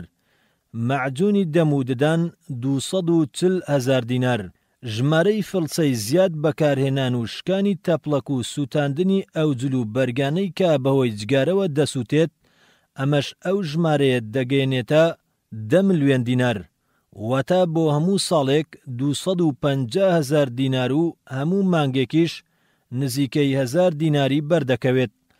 ئەگەر وادابنین عێراق 4 ملیۆن کەس جگارە بکێشێت 40 تریلیۆن دینار لە پێناو جگارە کێشاندا دەڕوات، مانای ڕۆژی 4 ملیۆن پاکەت دەکێشرێت کە بای 2 ملیار و 400 ملیۆنە لە ڕۆژێکدا، لە مانگێکیشدا نزیکەی 120 ملیۆن پاکەت دەکێشرێ، لە مانگەکەدا بای 72 ملیار دینار دەکێشرێ، لە ساڵێکیشدا 1 ملیار و 460 ملیۆن پاکەت کە بایی 876 ملیار دینار. بە زیانی تەنها ساڵێکی جگارەکێشانی وڵاتی عێراق ئەگەر لەو ڕێژەیەش زیاتری تێدا نەبێت و لەو ڕێژەیەش زیاتر نەکێشرێت، اینجا بە بڕی 806 ملیار دینار دەدرێت بە ژەهر و نەخۆشی و بە دەستی خۆی ڕەوانەی ژوورەوەی دەکرێت و بەردەدرێتە هەنا و هەموو جەستەیان. هەموو ڕۆژێکیش 80,000 جگارە دەکێشن، 2 ملیۆن و 400,000 جگارە لە مانگێکدا دەکێشرێت. ئاشکرا کراوە کە کێشانی جگارە لە ماوەی ئەم 40 ساڵەدا دەبێتە هۆی زوو مردن، زیاد لە 5 ساڵ مردن پێش دەخات. بەو مانایی هۆکاری زوو مردنە، هەروەکو چۆن ژەهر هۆکاری زوو مردنە، ئەویش بە هەمان شێوەیە. لە راپۆرتێکی پاشایی بەریتانیادا هاتووە کە دەڵێت جگارەکێش بە کێشانی هەموو جگارێک 5 خولەک و نیو لە تەمەنی کەم دەبێتەوە. جا ئەو هەموو ڕۆژە کە لە تەمەنیان کەم دەبێتەوە و دەشبێتە هۆی دواکەوتن و کەم بەکارهێنان بەهۆی ئەم نەخۆشیانەوە کە تووشی دەبێت، هەموو ئەمانە کۆ بکرێتەوە دەکاتە ملیۆنەها ڕۆژی فەوتا و بەهەدەرچوو لە ساڵێکدا. لەسەر و ئەمانەشەوە زیانێکی زۆری ڕوودا و سووتانی لێ دەکەوێتەوە.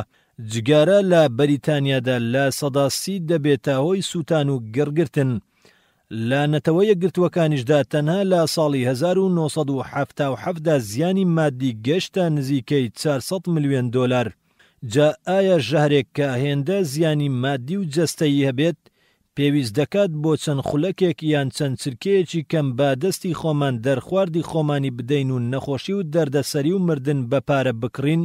ئایا نەفس و ئارەزوێک ئەوە دەهێنێت کە ئاوەها خۆم بکەم بە عەبد و تەسلیمی ببم؟ کوا تامی ئەو هەموو خۆشی و ژەهرەی کە تا ئێستا هەڵت مژیوە و سی و ئەندامەکانت پێتا ڕزاندووە جێگای خۆیەتی کا بگوترێت بۆ حکومەت ڕێگا لە شتی کۆن ئێکسپایر و گۆشتی بێمۆر و حەشیشە و تلیاک دەگرێت کە ئەمانە کارێکی زۆر باش و پەسەندن، بەڵام بۆ ڕێگا لە جگارە و عەرەق ناگرێت یان زۆر گرانیان ناکات.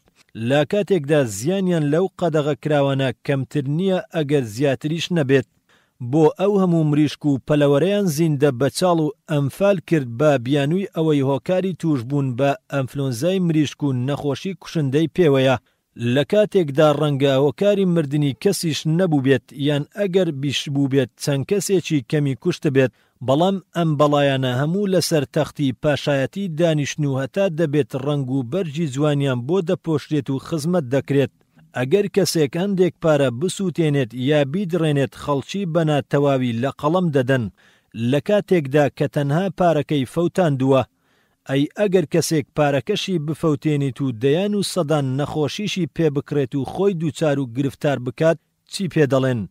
ئەگەر دەشگوترێت ناتوانین وازی لێ بهێنین، لە وەڵامدا دەگوترێت بۆچی ئەو هەموو کەسە توانی وازی لێ بهێنێت؟ یا پێویستی بە عەزم و ویستی بەهێز هەیە؟ چۆن دەتوانیت تەمەنێکی زۆر بژیت؟ چەند زانیاریەک دەربارەی جگەرە. گەر سەیرێکی خێرای ئەو زانیاریانە بکەین کە لە کۆنگرەکانی سەدەی ڕابردوودا بەسراوە، لات سەیر دەبێت کە چۆن ئەو هەموو زیانە مادی و گیانیانەی هەیە. بۆ نمونە ساڵی 1967 کۆنگرەیەکی جیهانی لە شاری نیویۆرک لاژێر ناونیشانی تەندروستی جگارەدا بەسترا کە تێیدا هاتووە. تەنیا لە ئەمریکادا لە ساڵێکدا ملیۆنێک کەس لە تەمەنێکی زۆر زوودا بەهۆی جگارەوە دەمرن و نزیکەی 88 ملیۆن ڕۆژیش بەهۆی نەخۆشیەکانی جگەرەوە دەفەوتێت و لە کار دوایان دەخات، جگە لەو هەموو کارەی تر کە بەهۆی مردنیانەوە دوا دەکەوێ. تا دەبێت هێرشی جگارە کێشانیش بەهێزتر دەبێت و لە سەرانسەری جیهاندا پەرە دەسێنێت، چونکە ئێستا ملیارێک جگارە کێش هەیە، ساڵانە چەند ملیۆنێکی بەهۆی جگارەوە دەمرێت. ملیۆنەها دۆلار بۆ جگارە بەکاردێت و ملیۆنەهای تریش بۆ کەمکردنەوە و نەهێشتنی تەرخان دەکرێت. ملیۆنەهاش بۆ چارەسەری ئەو نەخۆشیانەی کە لە ئەنجامی کێشانی جگارەوە توش دەبن ملیۆنەهاشی بەهۆی کەمکارکردنی جگارە کێشەران و زیان لێکەوتن لەناو دەچێت. تەنها زیانی نەتەوە یەکگرتووەکان لە ساڵی 1970 5 بۆ 27 ملیارد دۆلار بوو. با شێوەیەکی گشتی ژمارەی قوربانیانی جگارە لە ساڵی 2020 تاکو 2030 دەگاتە 10 ملیۆن کەس لە ساڵێکدا. بۆیە دەڵێن ڕۆژانە پێویستی بە 11,000 کەس هەیە کە دەست بە جگارەکێشان بکات تاکو شوێنی ئەوانە بگرێتەوە کە بەهۆیەوە دەمرن. چونکە 8 چرکە جارێک کەسێک بەو نەخۆشیانە دەمرێت کە لە ئەنجامی جگارەکێشانەوە تووشی دەبن. لە هەندێک شوێنی تردا هەموو 13 چرکە جارێک کەسێک بەهۆی جگارەوە گیان لەدەست دەدات. واتە بۆ قەرەبووکردنەوە و هاوسەنجی بۆ قوربانیانی ئەم دێوەزمەیە دەبێت لاوان و تازە پێگەیشتوان ئەم کەڵێنە پڕ بکەنەوە و قوربانی بە جەستە و گیان و ماڵی خۆیان بدەن. ساڵانە نزیکەی 4 بۆ 5 ملیۆن کەس لە جیهاندا دەمرێت. تەنها لە وڵاتێکی وەکو ئەمریکادا ساڵانە نزیکەی 100 ملیارد دۆلار بۆ چاودێری تەندروستی تەرخان دەکرێت. لە راپۆرتێکی تری وەزیری تەندروستی ئەمریکیدا ئیفرت کوب داهاتووە کە تێیدا دەڵێت قوربانیانی جگارە تەنها لە نەتەوە یەکگرتووەکانی ئەمریکادا لە ساڵێکدا دەگاتە 400,000 کەس. بەڵام قوربانیانی عارق دەگاتە 125,000 کەس و سەرخۆشکارەکانی تر دەگاتە 6,000 کەس. هەروەها قوربانیانی ئایدز لە ساڵی 1981 بۆ 1992 لە چارەگە ملیۆنێک زیاتر نەبووە. سەرژمێریەکی دیکەی وەزارەتی تەندروستی ئەمریکی دەڵێت جگارەکێشان لە نەتەوە یەکگرتووەکاندا ڕۆژانە دەبێتە هۆی مردنی 100 کەس کە ئەم ڕێژێش 7 قاتی ڕووداوەکانی هاتوچۆیە. لە راپۆرتێکی لێژنەی پزیشکی ئەمریکیشدا کە لە 1964 بڵاو کراوەتەوە بێ هیچ گومانێک کێشانی جگارە زیان بەخشە و دەبێتە هۆی چەندین نەخۆشی کوشندە.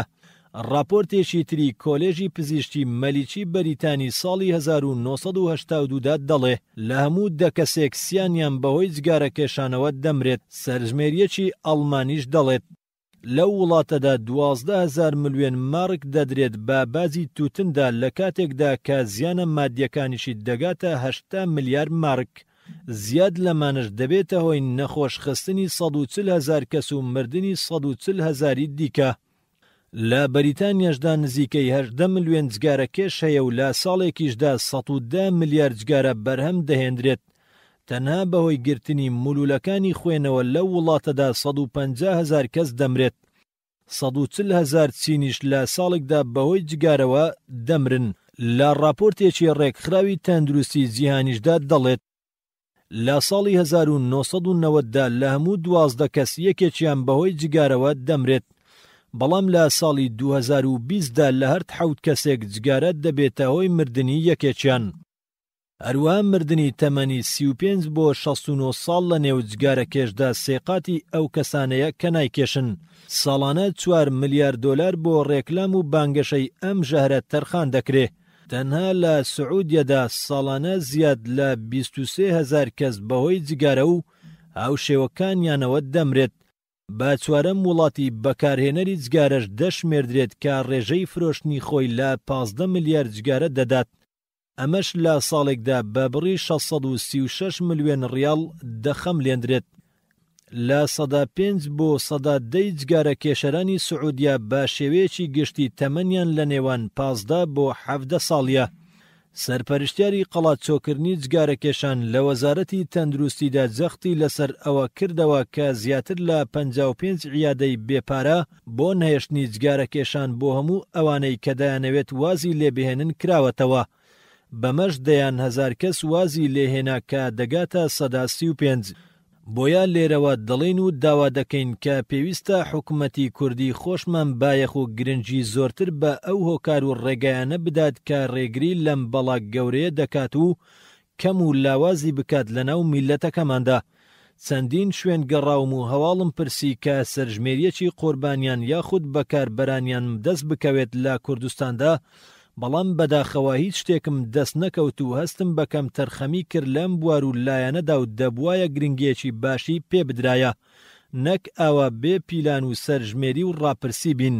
با شێوەیەکی ورتر و گشتیتر جگە لەوەی کە جگارەکێشان کاریگەریەکی گەورەی لەسەر ڕواڵەت و زوو پیربوون هەیە، ئەم ئاکامە سامناکەشی لێ دەکەوێتەوە.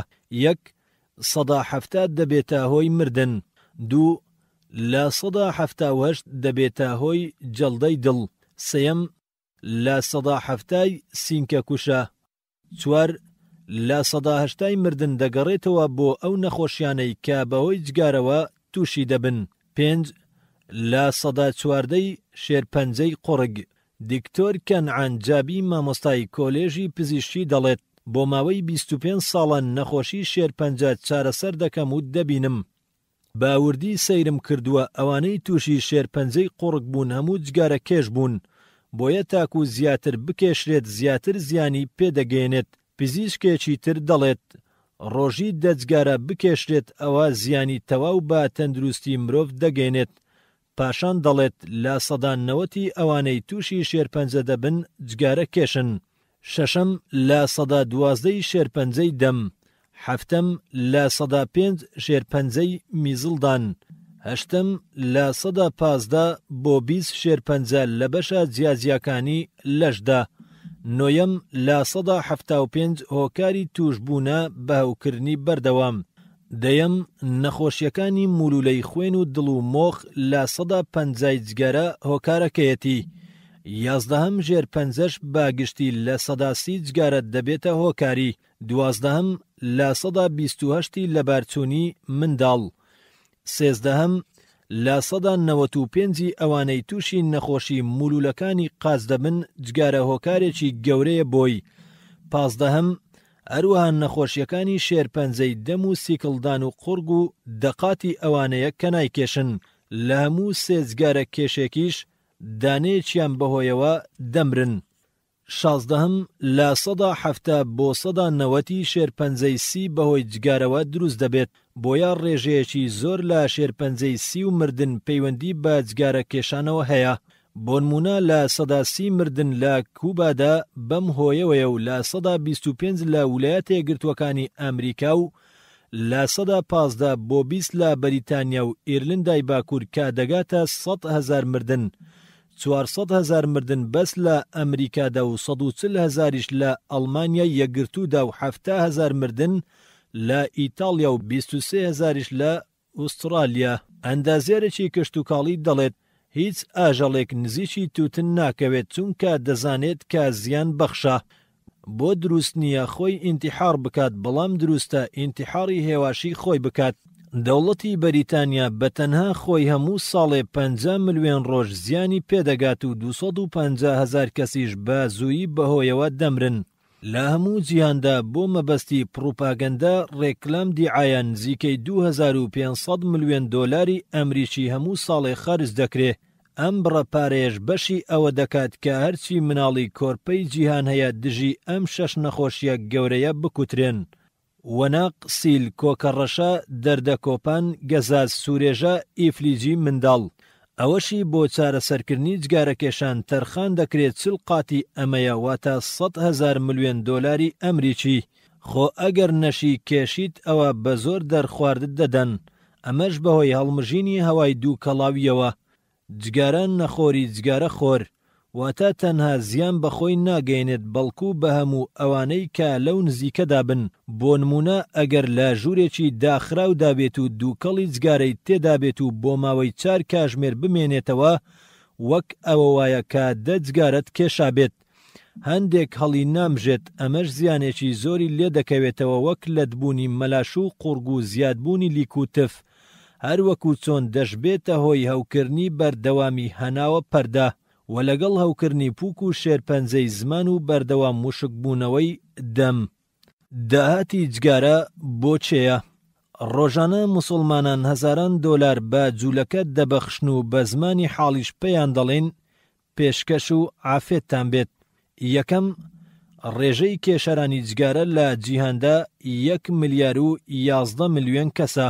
دووەم، ڕێژەی کێشەرانی موسڵمان 400 ملیۆن کەسە. سەیەم، گەورەترین کارکەی جگارە لە جیهاندا فیلیپ مۆریسە. چوارەم، لە سەدا 12 داهاتی ئەم کارگەیە بە دەوڵەتی ئیسرائیل دەبەخشرێت. پێنجەم، ئەو ماڵ و پارەیە کە مسلمانان دەیدەن بە فیلیپ مۆریس لە تەنها ڕۆژێکدا دەگاتە 800 ملیۆن دۆلار. شەشەم، فیلیپ مۆریس ڕۆژی 80 ملیۆن دۆلاری دەست دەکەوێت. هەفتەم، کەواتە هەموو ڕۆژێک مسلمانان 9 ملیۆن و 600 هزار دۆلاری قازانج دەدات بە ئیسرائیل.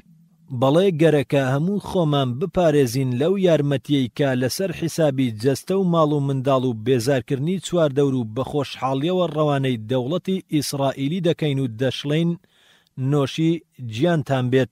سەرژمێریەکی فەڕەنسی دەڵێت ساڵی بڕی 100 بلیۆن دۆلار بۆ جگارە سەرف دەکرێت.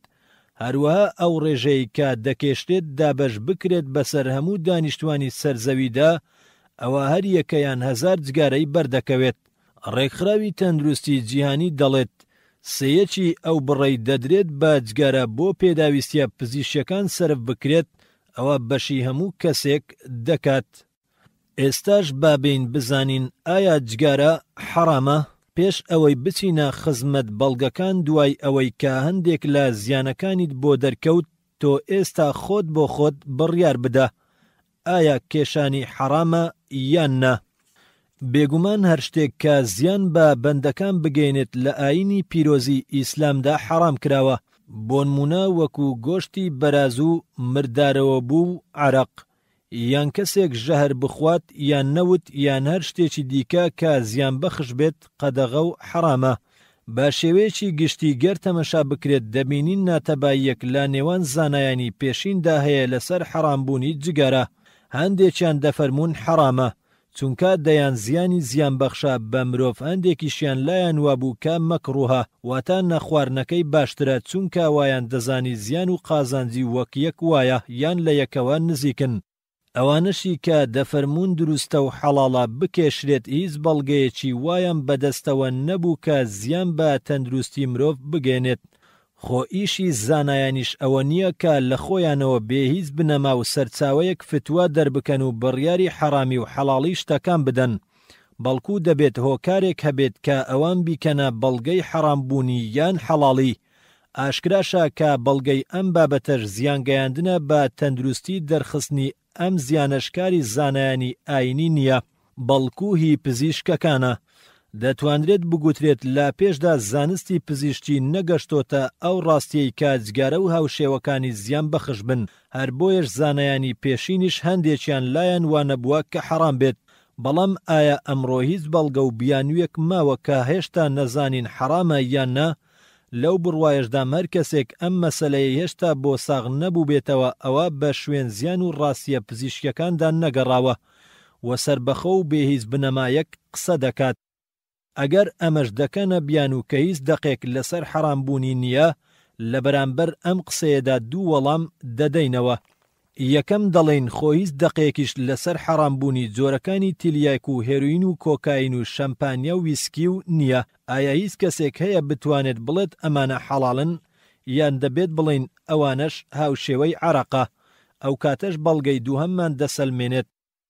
دووەم، یەکێک لە بنەماکانی دەستوری ئیسلام بریتیە لە قیاس، کە لە دوای قورئان و فەرموودە و هاودەنجی زانایان ئیجماع دێت، کە ئەمەش بریتیە لە قیاسکردنی شتێک بۆ سەر شتێکی تر کە هەمان عیلەی تێدا بێت. بۆ نمونە مادەی سەرخۆشکردن لە هەر شتێکدا بێت قیاس دەکرێتە سەر عەرەق. عەرەقیش حەرام کراوە چونکە یەکێک لە هۆکارەکانی سەرخۆشکردنە. مادام ئەم شتە تازە پەیدا بووەش هەمان دەردی تێدایە، کەواتە ئەمەش حەرامە، ئەگەرچی دەق لەسەر یەکەمیان هەیە و لەسەر دووەم نییە.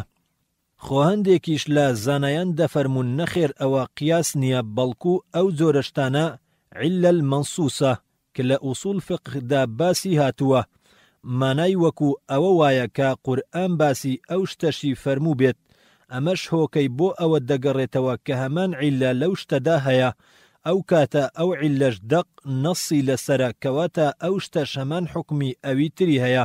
لە ئیسلامیشدا باس لە ئەسڵ و شتە سەرەکیەکان کراوە و قاعیدەی داناوە تاک و گشتگیر بێت بەسەر هەموو هاوشێوە و لقەکاندا کاتێک کە چوون یەک بن لەو سیفەتەدا. جاجگەرەش یەکێکە لەو شتە زۆر زیان بەخشانەی کە ژیان تەواو لێڵ و ناخۆش دەکات، چ بۆ خۆی و چ بۆ چوار دەوری، چ لە ڕووی مادی و چ لە ڕووی جەستەیەوە. زۆرێک لە زانایانی پێشین ڕەحمەتی ئەڵڵایان لێبێت لە هەر چوار مەزهەبەکە فتوای حەرامکردنیان داوە هەر لە کێشان و کڕین و فرۆشتن و هەر جۆرە مامەڵەیەکی پێیەوە. لەوانە یەکەم زانایانی ئیمامی حەنەفی، شێخی سەربنلانی، شێخ ئیسماعیل نابلسی، شێخی مەسیری، مامۆستا عیمادی، محەممەد عەلاءەددین حەسکەلە، ئەددار مونفیدا و خاوەنی ئەددار موختار، شێخ ڕەجەبی کوڕی ئەحمەد، شێخ محەممەد عەبدولعەظیم المەلەکی، شێخ محەممەد عەبدولباقی المەلەکی، شێخ محەممەد سندی، شێخ محەممەد العەینی، شێخ ئەبولحوسەین المصری، شێخ محەممەد العەباس المەهدی. دووەم زانایانی ئیمامی مالیک، مامۆستا سالم سەنهوری و ئیبراهیم القەلبانی، شێخ خالید سویدی، شێخ محەممەد فەتحوڵڵا عەلی المەغریبی، شێخ ئەبوو غەیث القەشاش المەغریبی، شێخ خالید محەممەد عەبدوڵڵا جەحفەری، شێخ خالید ئەحمەد. سەیەم زانایانی ئیمامی شافعی، شێخ شەهابەددین القلیوبی، شێخ نەجم الغەزی، شێخ سلێمان البەجریمی، شێخ عومەر عەبدوڕەحمان الحوسەینی، شێخ ئیبراهیم جەمعان، شێخ مەلا عامر ئیبن عەلان. چوارەم زانایانی ئیمامی حەمبەلی، شێخ عەبدوڵڵا شێخ حەسەن، شێخ ئەحمەد البەهوتی، شێخ مستەفا ڕەحیبانی، شێخ محەممەد حەمبەلی، شێخ مەنسوور بەهوتی، شێخ ئەحمەد سەنهوری. هەروەها زانایانی تازە و سەردەمی شەموو کۆک و یەکدەنگن لەسەر حەرامی، بەتایبەت دوای ئەوەی کە زیانە تەندروستیەکانی دەرکەوت. بە یارمەتی خوای گەورە هەندێک لەو فتوایانە لێرەدا دەهێنین. لێژنەی فتوای ئەزهەر ساغ بۆتەوە کە جگەرە زیانی بۆ تەندروستی و مادی هەیە. ئێمە ڕامان وایە کە کێشان و هێنان و بردن و هەموو جۆرە بازرگانی پێیەوە کردنێکی حەرامە. لێژنەی لێکۆڵینەوەی زانستی و فتوای سعودیەش دەڵێت کێشانی جگارە حەرامە، چاندنی حەرامە، بازرگانی پێوەکردنی حەرامە. ئەمەیش لەبەر ئەوەی شتێکی پیس و زیان بەخشە. دکتۆر قەرضاوی دەڵێت التەدخین لەیسە حەلاڵن بەل هووە مەحروم شەرعەن، واتە جگەرە کێشان حەڵاڵ نییە بەڵکو بە پێوەری شەرع حەرامە. هەروە کۆنگرەی ئیسلامی جیهانی فتوایان داوە کە توتن و بەکارهێنان و ناشتن و بەخێوکردن و بازرگانی پێوەکردنی حەرامە. بە هەمان شێوەش مفتی میسریش دکتۆر نەسر فەرید دەڵێت کڕین و فرۆشتن و کێشان و هەموو جۆرە مامەڵەیەکی جگارە حەرامە. ئەمەش لەبەر زیانگەیاندن بە تەندروستی و ماڵ، پاشان ئازاردانی خەڵکی. دکتۆر عەبدولکەریم زێدانیش لە شەرعی قاعیدەی ئەلئەسڵ فی المەدار التەحریمدا دەڵێت قسەی تەواو ئەوەیە کە جگارە و توتن حەرامە. ئەمانیش لەبەر ئەوەیە کە زیان دەگەێنێت کە ئەمەش هۆکاری حەرام بوونە بە یارمەتی خوای گەورە لەم بەشەی دواییدا ئەو بەڵگانە دەهێنین کە جگارەی پێ حەرام کراوە. بەڵگەکانی حەرامبوونی جگارە. ئایا ئامادەیت واز لە جگارە بهێنیت کاتێک بۆ دەرکەوت کە زیان بە دین و ئیمانت دەگەێنێت؟ پێش ئەوەی گوێبیستی بیت هەڵوێستەیەک بکە و لە دەرونی خۆتدا وەڵام و بڕیاری خۆت بدە. ئاشکرایە کە لە سەردەمی پێغەمبەردا صلی الله علیه وسلم و یاران و تابعیندا جگارە نەبووە. هەروەها لە سەردەمی هەر چوار مەزهەبەکەشدا پەیدا نەبوو بوو. مەبەست لەوەیە ئەگەر لە شوێنی تر بیش بوو بێت لای موسڵمانان نەبووە. بۆیە زانایانی دوای ئەوان ڕەحمەتی ئەڵڵایان لێبێت بە ئیجتیهاد و قیاس و ئیجماعی خۆیان و هەڵێنجانیان لە ئایەت و فەرموودە پیرۆزەکانەوە بەسنەوەیان بە سەردەم و زانستە نوێیەکانەوە و دەرخستنی زیانەکانی بواری پزیشکی توانیان ئەم بەڵگانە بگرن بەدەستەوە و بیکەنە هۆی حەرامبوونی جگەرە. لە قورئانی پیرۆزدا ئەم بەڵگانەیان هێناوەتەوە، وەکو ئەڵڵا سوبحانەوە تەعالە لە سوورەتی ئەلئەعراف ئایەتی 157 دەفەرمێ الذين يتبعون الرسول النبي الأمي الذي يجدونه مكتوبا عندهم في التوراة والإنجيل يأمرهم بالمعروف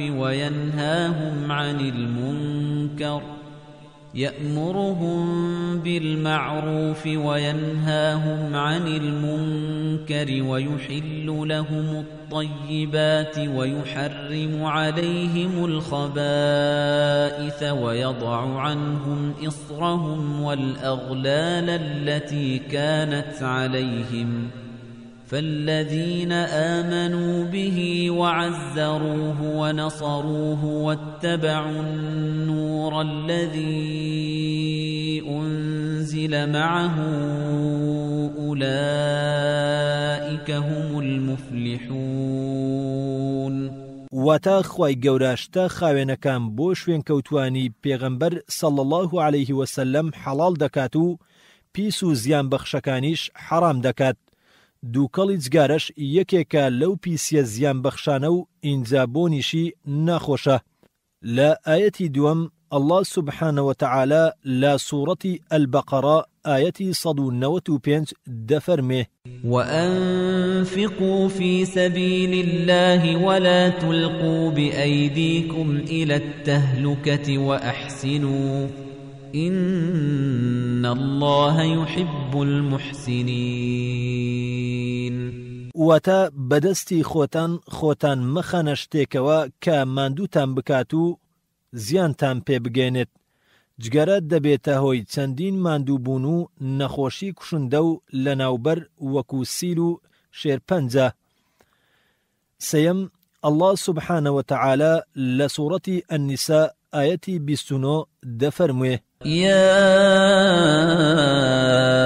أيها الذين آمنوا لا تأكلوا أموالكم بينكم بالباطل إلا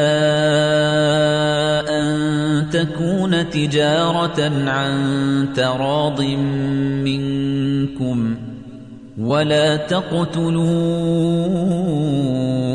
أنفسكم إن الله كان بكم رحيما واتا خوتان مکوژن ئایا جگارە نەبێتە هۆی خۆکوشتن بەڵام با هێواشی و لە ڕێگەی ئەو نەخۆشیە فەوتێنەرانەی کە تووشی دەکەن کە سەبارەت بە خۆکشتن فەرمووی خۆتان مەکوژن ئیتر بە هەر هۆکار و بە هەر جۆرە خۆکوشتنێک بێت ئایا خێرا و بە یەکجار بێت یان لەسەر خۆ و هێواش و بە ماوەیەکی دوور و درێژ بێت خاوەنەکەی بە هەمیشەی لە ئاگردا دەمێنێتەوە دەیخۆ ئەمڕۆ زیان و کوشتنی جگارە لە هەموو کوشتنەکانی تر زیاترە هەروەک لە لاپەڕەکانی پێشوودا ڕوونکرایەوە. لا یەکێک لە جەنگەکان پێشەوە عەمری کوڕی عاس خوا لێی ڕازی بێت سەرکردەی سوپاکە بوو. لە شەوێکی ساردا خۆشوردن لە سەر ئیمامی عەمر واجب بوو. ئەویش تەیەمومی کرد و پێشنوێژی بۆ هاوڵان کرد. هەندێک لە هاوڵە بەڕێزەکان نکۆڵیان لەم کارە کرد و پرسیاریان لە پێغەمبەر صلی الله عليه وسلم کرد. پێغەمبەریش صلی الله عليه وسلم فەرمووی ئایا نوێژت بۆ هاوڵانت کردووە و خۆشت نەشۆردووە؟ ئەویش لە وەڵامدا عەرزی کرد ئەی پێغەمبەر صلی الله عليه وسلم شەوەکەی زۆر سارد بوو. ئینجا ئەم ئاەتەشم بیر کەوتەوە کە الله سبحانه وتعالى دەفەرمێ ولا تقتلوا أنفسكم إن الله كان بكم رحيما. پیغمبر صلى الله عليه وسلم زردخانەیەکی کردو هیچی ترین نەفەرموو کە ئەمەش مانای ڕازیبوونی بەم کارە دەگەێنێت یاخود ئەو هاوڵەی تر کە خۆشۆرنی لەسەر واجب بوو سەریشی بریندار بوو. کاتێک کە پرسی بە هەندێک لە هاوڵان کرد وتیان پێویستە خۆت بشۆریت. کاتێک ئەویش بە قسەی کردن بوویە مایەی زیان پێگەیاندنی و وەفاتی. کاتێک پێغەمبەر صلی الله عليه وسلم بیستیەوە زۆر تووڕەبوو فەرمووی کوشتان خوا بتان کوژێت. لێرەدا جێگای سەرنجە کە دروست نەبێت بۆ پەرستشێکی وەها مەزن کارێک بکەیت کە زیان بە تەندروستیت بگەێنێت. ئەی چۆن دروستە بۆ خواردنی ژەهرێکی هێندە کوشندە خۆت بکوژیت کە نیکۆتینی چەند جگارەیەکی کەم بەسە بۆ ژاراویکردنی خوێنی مرۆڤێک و پاشان کوشتنی. چوارەم، یەکێک لە سیفەتەکانی عەرق بریتی بوو لەوەی کە زیانی لە سوودی زیاتر بوو، بە هەمان شێوە جگارە زیانی لە سوودی زیاترە. خوای گەورەش دەربارەی عەرق فەرمووی: وئیثموهما ئەکبەڕ من نەفعیهما. جگارەش ئەو هەموو زیانەی هەبوو کە باسکرا، بۆیە دەکرێت ناوی برا بچکۆڵەی عەرەقی لێ بنین. پێنجەم، الله سبحانه وتعالى لا سورة الإسراء آية 26 بو 27 دفرمه: ولا تبذر تبذيرا إن المبذرين كانوا إخوان الشياطين وكان الشيطان لربه كفورا.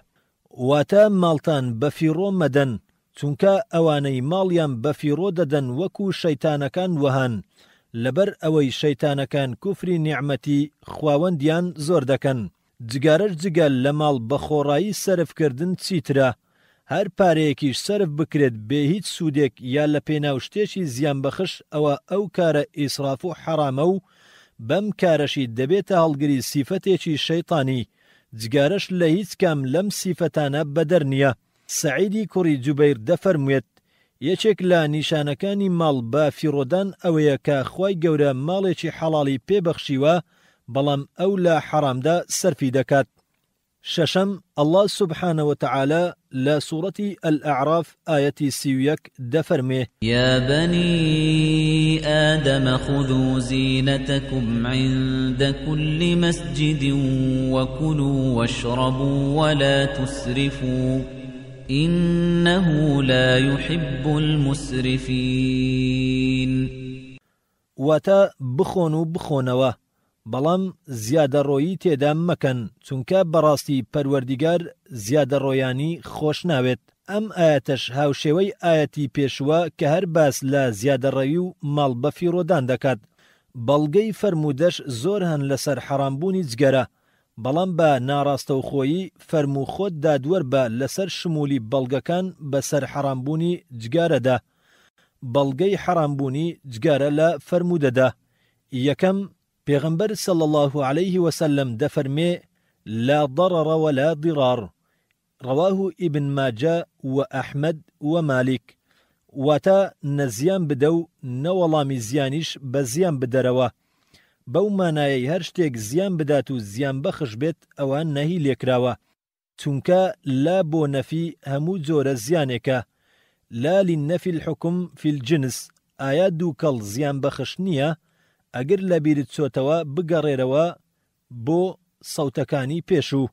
دووەم، پێغەمبەر صلی الله عليه وسلم دەفەرمێ: إن الله كره لكم ثلاثة قيل وقال وكثرة السؤال وإضاعة المال. رواه البخاري ومسلم وأحمد ومالك. واتا پەروەردیگار سێشتی پێناخۆشە کە ئێوە بیکەن. یەکەم، بڵێیت وترا و دەڵێن وتی وتی. دووەم، زۆر پرسیارکردن. سەیەم، ماڵ بەفیڕۆدان. جگارە چەندە زیانی مادی هەیە و دەبێتە هۆی بەفیڕۆدانی. سەیەم، پێغەمبەر صلی الله عليه وسلم دەفەرموێ: هەر کەسێک ژەهر بخواتەوە و خۆی پێ بکوشێت، ئەوە ئەو ژەهرە لەناو دۆزەخدا بەدەستیەوە دەبێت و بۆ هەتا هەتایی تێیدا دەمێنێتەوە و بەردەوام دەیخواتەوە. ئایا ئەم ژەهرە نیکۆتین و قەتران ناگرێتەوە؟ رواه البخاري ومسلم وأبو داود وابن ماجه وأحمد والدارمي والنسائي والترمذي. چوارم، پیغمبر صلى الله عليه وسلم دفرمه: من كان يؤمن بالله واليوم الآخر فلا يؤذي جاره. رواه البخاري ومسلم وأبو داود وأحمد. واتا هەر کەسێک باوەڕی بە خوای گەورە و ڕۆژی دوایی هەیە بە ئازاری دراوسێکەی نەدات. دووکەڵ و بۆنەکەی ئازاری هەموو ئەو دراوسەیانە دەدات کە لە نزیکیدا هەیە. مەرج نییە دراوسێ هەر ماڵی نزیک خۆت بێت، بەڵکو هەر کەسێک نزیکت بێت ئەوە دراوسەیە. ئایا ئازاری ئەو هەموو دراوسەیانەی کە لە دەور و پشتتدا هەیە دروستە؟ کە زۆر جار هەراسان دەبن و زۆر جاریش ئەگەر لە ئۆتۆمبیلدا بێت بە تایبەت پاس دەبێتە دەمەقاڵە و هەرا لە زۆری ئازاردانی دراوسێ کوشنەکانی. هەروەها فریشتەکانیش ئازار دەخۆن، چونکە هەر شتێک مرۆڤ ئازار بدات ئەوانیش ئازار دەدات. وەک پێغەمبەر صلى الله عليه وسلم دەفەرمێ: فإن الملائكة تأذي مما يتأذي منه الإنس. رواه مسلم، سنن النسائي، ابن ماجه، مسند أحمد. پێنجەم پێغەمبەر صلى الله عليه وسلم دەفەرمێ: لا تزول قدم عبد حتى يسأل عن عمره فيما أفناه، وعن ماله فيما فعل فيه، وعن ماله من أين اكتسبه وفيما أنفقه، وعن جسمه فيما أبلاه. رواه الترمذي والدارمي.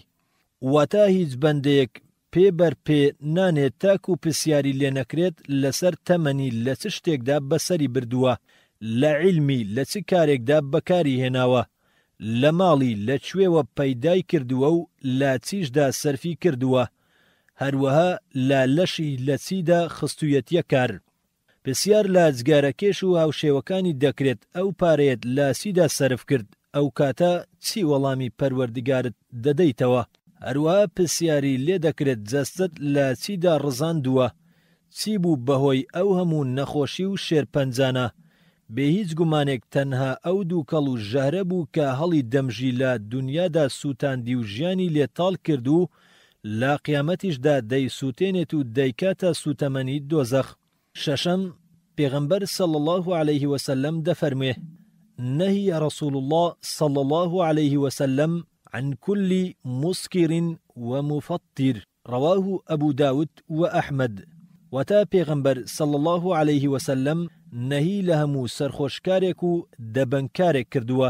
زانایان فەرموویانە مفەتیر ئەوەیە کە لاوازی و خاوبوونەوە لە لەشدا دروست بکات، تاکو تەواو لاواز و بێهێزی دەکات و دەیبات بەرە و شکاندن، یان هەست بە جێژی و سەرسوور خواردن دەکات بە تایبەت سەرەتا کە دەست پێ دەکات، یاخود دوای ماوەیەک وازهێنان و دەست پێکردنەوەی زۆرتر ئەمەی تێدا دەردەکەوێت.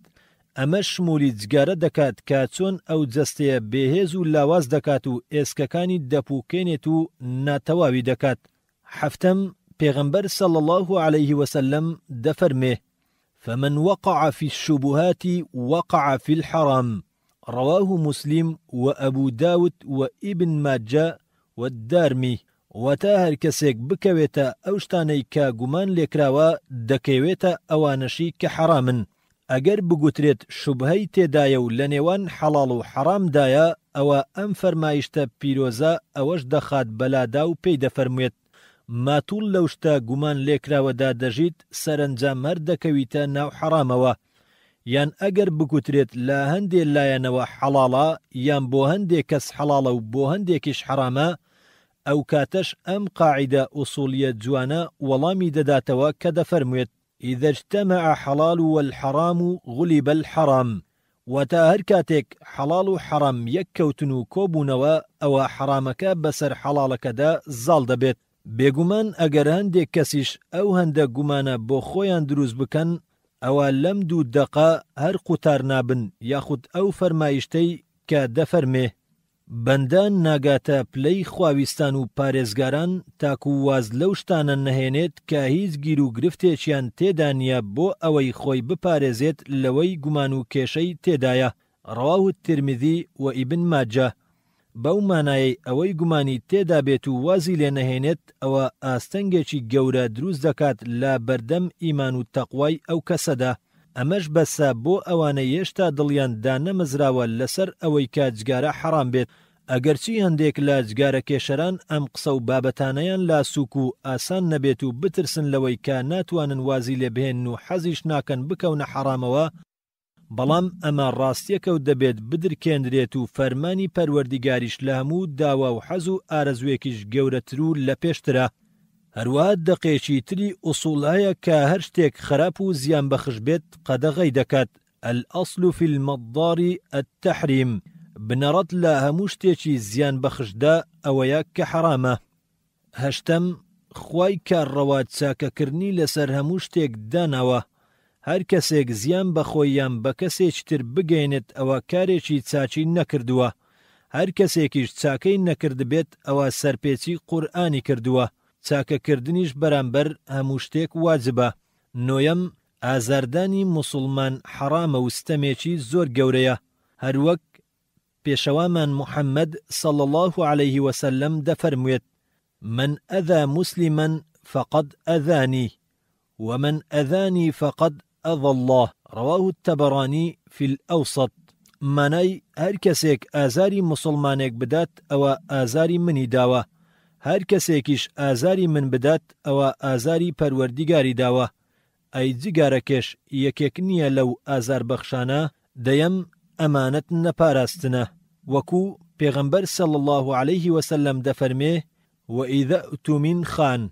رواه البخاري ومسلم والترمذي والنسائي یەکێک لە نیشانەکانی منافق ئەوەیە کە کاتێک ئەمانەتێکی لا دادەندرێت ئەو خیانەتی لێ دەکات ئەو هەموو نعمەتە جوانە بە مرۆڤ بەخشراوە وەک لەش و مادە و مناڵ دەبێت ئەویش بیان پارێزێت خوای گەورەش داوای ئەمانەت پارێزی دەکات وەکو لە سوورەتی الئیسراء ئایەتی 36 دەفەرموێ ولا تقف ما ليس لك به علم إن السمع والبصر والفؤاد كل أولئك كان عنه مسؤولا مانای بەڕاستی بەندەکان بەرامبەر هەریەکە لە گوێ و چاو و دڵیان بەرپرسیارن گەرەکە ئەوەش بزاندرێت کە ئەو گیان و جەستەیە مڵکی خۆمان نییە بەڵکو پەروەردیگار بە ئەمانەت پێی بەخشیوین بۆیە بۆمان نییە زایەی بکەین و با کەیفی خۆمان مامەڵەی خراپی پێوە بکەین بەڵکو دەبێت سیفەتی ئەمانەت پارێزیمان تێدا بێت دەنا سیفەتێکی دووڕ و منافق دێتە کایەوە خۆهەر شتێکیش خواردنی حەرام بێت بێگومان فرۆشتنیشی حەرامە ئەمەش بەڵگەی ئەو فەرمودەیەی کە دەفەرموێت إن الذي حرم شربها حرم بيعها یازدەهەم لاسایی کوفرە و واجبە پێچەوانەیان بجوولێنەوە بەڵگەش بۆ ئەم قسەیە ئەو ئاەت و فەرمودانەیە کە ڕێگریمان لێ دەکات کە شوێن کوفر و گاور و جوولەکە بکەوین وەکو الله سبحانه وتعالى لە سوورەتی البەقەرە ئاەتی 120 دەفەرموێ ولن ترضى عنك اليهود ولا النصارى حتى تتبع ملتهم قل إن هدى الله هو الهدى ولئن اتبعت أهواءهم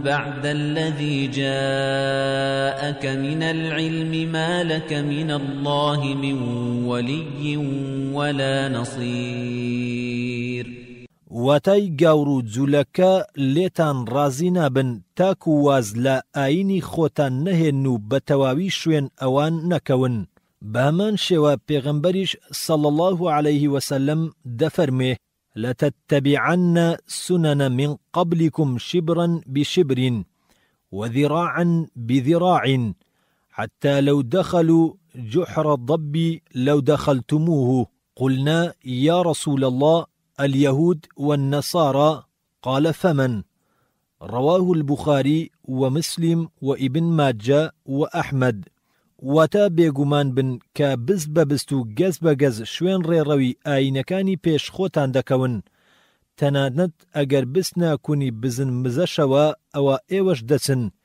ئێمەش عەرزمان کرد ئەی پێغەمبەری خوا صلی الله عليه وسلم ئەوانە گاور و جوولەکان فەرمووی ئەی چێتر یان بۆ ڕۆژووی عاشوڕا فەرمووی ئەگەر ساڵی داهاتوو مام ئەوە نۆیش دەگرم ئەمەش بۆ ئەوەی پێچەوانەی جوولەکە بین یان ئەو هاوڵەی کە دەستی چەپی لا پشتیەوە دانابوو لەسەر سینجی دەستی پێغەمبەر صلی الله عليه وسلم پێی فەرموو ئەتەقعد قعدة المغضوب عليهم رواه أبو داود وأحمد واتا ئایا وەکو ئەو کەسانە دادەنیشیت کە خوای گەورە خەشمی خۆی بە سەریاندا دەبارێنێت مەبەست جوولەکە چەندین نمونە گەلێکی تری هاوچەشنی ئەمانە دیاری و بەخشێکی کەسێکی ئاسایی بە نرخ و گەورەیە گەرگوێی پێنەدا ئەو کەسەی کە بە خشیوەتی لای ناخۆشە کە دیاریەکەی بەرز نەرخێنراوە ئەی کاتێک پەروەردیگارێکی مەزنی باڵادەست کە ئەو هەموو نیعمەتە لە ژمارە نەهاتووی کە بە خشیوەتی بە مرۆڤ چۆن دەبینێت وەها گرنگێکی پێنەدات و زایە بکات. 12 پێغەمبەر صلی الله عليه وسلم دەفەرمێ كل أمة معافي إلا المجاهرين رواه البخاري ومسلم. وتاهم أمتم خوای گەورە بە ڕەحمەتی خۆی لێی خۆش دەبێت مەگەر ئەوانە نەبێت کە بە ئاشکرا گوناه دەکەن. جا ئەوەی جگارە و هاوڵەکانی بهکێشێت گوناهکردن نییە بە ئاشکرا. دکتۆر مستەفاش دەڵێت بەڕای ئێمە جگارە حەرامە لەبەر ئەوەی لەم ڕوانەوە زیان بە جگارەکێش و کەسانی تر دەگەێنێت. یەکەم زیانبەخشە لە ڕووی کۆمەڵایەتیەوە، زۆرجار کار دەکاتە سەرخۆشی و ئارامی خەڵکی، بەتایبەت لەو شوێنانەدا کە باکۆڕچێک کەمە وەک ئامێرەکانی گواستنەوە. زیانی لە زیانی خواردنی سیر و پیاز زۆرترە لە کاتێکدا کە زیانی ئەو دوانە هەر ئەوەیە کە بۆنی ناخۆشە. دەبینین کە پێشەوامان محەممەد صلی الله عليه وسلم نەهی کردووە لە خواردنیان ئەگەر چوینە ناو خەڵکەوە، خۆجگەرە بۆنیشی ناخۆشە و زیان بە تەندروستی چواردەوریشی دەگەێنێت. ئەگەر 20 جگارە لە شوێنێکی داخراودا بکێشرێت وەک ئەوە وایە ئەوانەی کە لەو ژوورەدان 10 جگارەیان کێشا بێت. دووەم لە ڕووی ئابووریەوە ئەمەش کار دەکاتە سەربواری مادی و دەبێتە هۆی گرتنەوەی بڕەپارەیەک لە خۆت و کەسانی تر. زیاد لەمەش دەچێتە قاڵبی خواردنی ماڵەوە بەبێ هوودە، خۆ ئەمەش حەرامە. هەروەک ئەڵڵا سوبحانە وتەعالە لە سوورەتی النساء ئاەتی 29 دەفەرموێ يا أيها الذين آمنوا لا تأكلوا أموالكم بينكم بالباطل وتا أي گرۆهی باوەڕداران ماڵی یەکتری بەناحەق مەخۆن. سەیەم زیانبەخشە لە ڕووی تەندروستیەوە. پزیشکەکان زۆر جەخت لە پاشەڕۆژی خراپ و ترسناچی جگارە کێشان دەکەنەوە. یەکێک لەوانە پرۆفیسۆر کێلبرت لە غڕووی فەڕەنسیا کە دەڵێت کۆمەڵگای مرۆڤایەتی خۆی بە دیاردەیەکی کوشندەوە گرتووە کە پێی دەڵێن جگارە کێشان. لە ئەنجامی لێکۆڵینەوەکاندا دەرکەوتووە ئەو کەسەی ڕۆژانە 20 جگارە بکێشێت بۆ ماوەی 40 ساڵ وەک ئەوە وایە 7 ساڵ لە تەمەنی کەم بوو بێتەوە. پاشان دەڵێت 4 جۆری شێرپەنجەی لێوە توش دەبێت: شێرپەنجەی سی، شێرپەنجەی قوڕک، شێرپەنجەی دەم، شێرپەنجەی میزەڵدان. جگە لە زیانگەیاندنی زۆر بە مولولەکانی ماسوولکەی دڵ، زیانی ئەمەش لە زیانی عرق کەمتر نییە کە خوای گەورە بەدەقی قورئانی حەرامی کردووە. ئەگەر لە سەردەمی پێغەمبەردا صلی الله عليه وسلم هەبوایە ئەوە ئەمیش حەرام دەکرا. ئیمامی نەوەویش لە ڕەوضەدا دەفەرموێت هەر شتێک خواردنی زیان بەخش بێت وەکو شوشە و بەرد و ژەهر ئەوە خواردنی حەرامە. ئایا جگارە ژەهر نییە؟ چ جیاوازیەک هەیە لە نێوان ئەوەی ئەو ژەهرە بە جارێک یان چەند جارێک بێت خۆ هەر یەکێکیان دەبێتە هۆی مردنی یان هیچ نەبێت زیانگەیاندن و زۆر جاریش لە کارخستنی هەندێک لە ئەندامەکان. لە موغنیشدا دەفەرموێت يحرم بيع السم إن قتل كثيره وقليله. مانای فرۆشتنی ژەهرێک حرامە ئەگەر زۆر و کەمی کوشن دەبێت، وەتا ئەوەی ڕێژەیەکی زۆر لەو ژەهرەی ببێتە هۆی مردن ئەوە مامەڵە بە کەمێکیشەوە حرامە. یان زیانێکی زۆر بە ماڵ و مادە دەگەێنێت لە کاتێکدا خۆی و ماڵەکەشی ئەمانەتێکە لای ئەو دانراون و مافی ئەوەی نییە لەشتی بێسوود و زیان بەخشدا سەرفی بکات. ئەگەر کەسێک بۆ ماڵێک یان هەر شتێکی تر بکەوێتە حرامەوە سەرزەنش دەکرێت لە کاتێکدا ئەو ماڵە لە ڕواڵەتدا سوودی پێدەگەێنێت. ئەی ئەگەر ژەهرێک بێت و هیچ سوودێکی نەبێت، خۆ لە مەرجەکانی بەیعیش ئەوەیە کە ئەن یەکونە طاهیرا ومنتەفعا، کە پاک و سوود بەخش بێت. هەر شتێکیش ئەم مەرجانەی تێدا نەبێت ئەوە دروست نییە بفرۆشرێت، کە دروست نەبێ بفرۆشرێت بێگومان دروستیش نییە بکڕێت یا بخورێت. خۆ ئەوە تا هیچ کات بیسمیلا و ئەلحەمدولیلای لەسەر ناکرێت، چونکە پیسە. لە کاتێکیشدا زۆر پێویستە کە ئەم سونەت و پەرستشە مەزنە لەسەر هەموو نیعمەت و خواردنێک ئەنجام بدرێت. لێرەدا لە نێوان دوو بەرداشدا خۆی دەبینێتەوە کاکردن و نەکردنیەتی. ئەویش ئەوەیە کە پێویستە لەسەر هەموو خواردنێک بکرێت، ئەگەر دەیکات ئەوە نابێت لەسەر حەرام بکرێت، ئەگەر ناشیکات ئەوە نابێت هیچ شتێک بێ ئەو دوو زیکرا گەورەیە بکرێت، ئەمەش وەک سوننەتێک نەک واجب. ئەم شاعیرەش چەند جوان دەڵێت: ئەی کێشەری تووتن کێ فێری کردی، کێ فتوای بۆ دایت کە هەڵی مژی، ئایا وا گومان دەبەیت کە شیرینە، یا وا گومان دەبەی خۆراکی پڕتینە، ئایا هیچ سوودێکی تایە ئەی لاو، نەخێر هیچی تیانە جگە لە تاڵاو، زیانبەخش و پیس و پڕبۆنی ناخۆش، هەموو دانیشتوانی نزیکت دەکەی خامۆش، دەبەنجی لاشە و خاوبوونەوەی ئێسک، لەگەڵ هەناسە توندی و لاوازی هێز، بە فیڕۆدانی ماڵە و چی دەست دەکەوێ لە کەلک، جگە لە دووکەڵ دەیکات نەخۆشی سی خەڵک، تۆ ڕازیت بەوەی کە ماڵت بەهەدەر بڕوا، شەیتان ڕەنجی بە فیڕۆ نەڕوا، کاتێکیش لە کۆڕێکدا دەنیشیت و هەڵی دەمژن،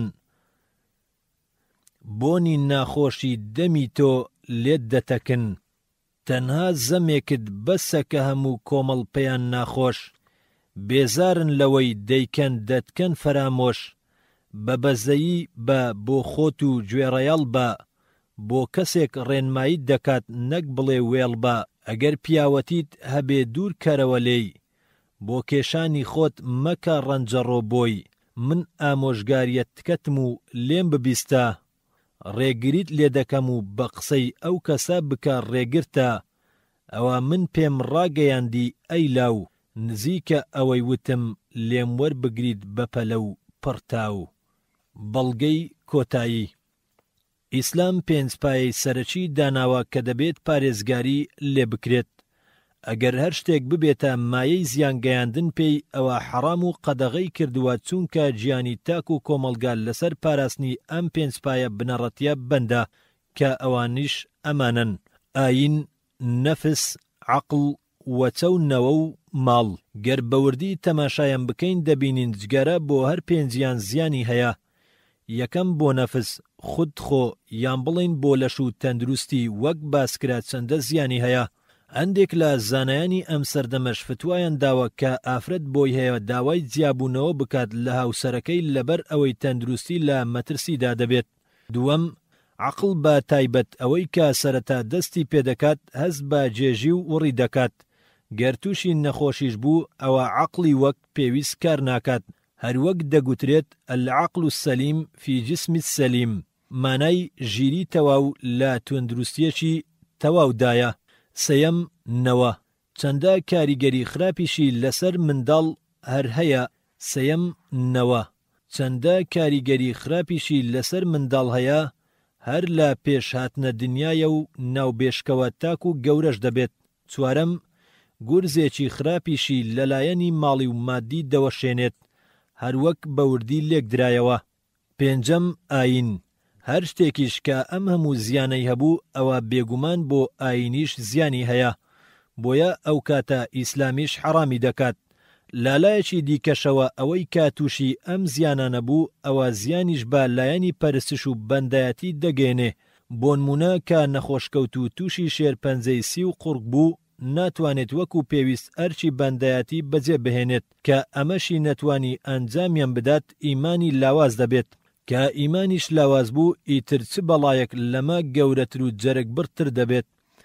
یاخود هەندێک جار لە ترسی نەکێشان و ئارام نەگرتنی زۆر ڕۆژووی سونەت لەدەست دەدات و بەلایەوە کار و گۆڵێکی زۆر قورس و گران دەبێت. لەوە خراپتریش ئەوەیە کە حەزی لە ڕەمەزان نابێت و هەندێک ڕۆژی ئەویشی لەدەست دەردەکات. پێویستە ئەوەش بزانین کە جگارە شکاندنی سنووری خوایە. بە ئەمەندە بەس بێت چونکە زۆر زیاتر هەڵدەگرێت و زۆریش کورتمان کردووە.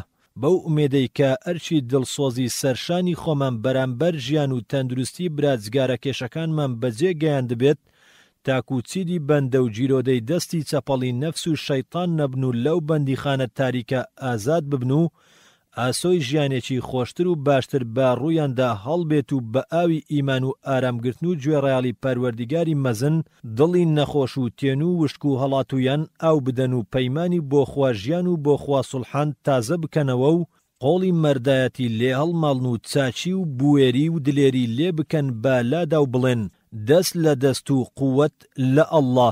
کەواتە بەم چەشنە دەگەینە ئەو ئەنجامەی کە ئایا جگارە پاک و سوود بەخشە یان پیس و زیان بەخش.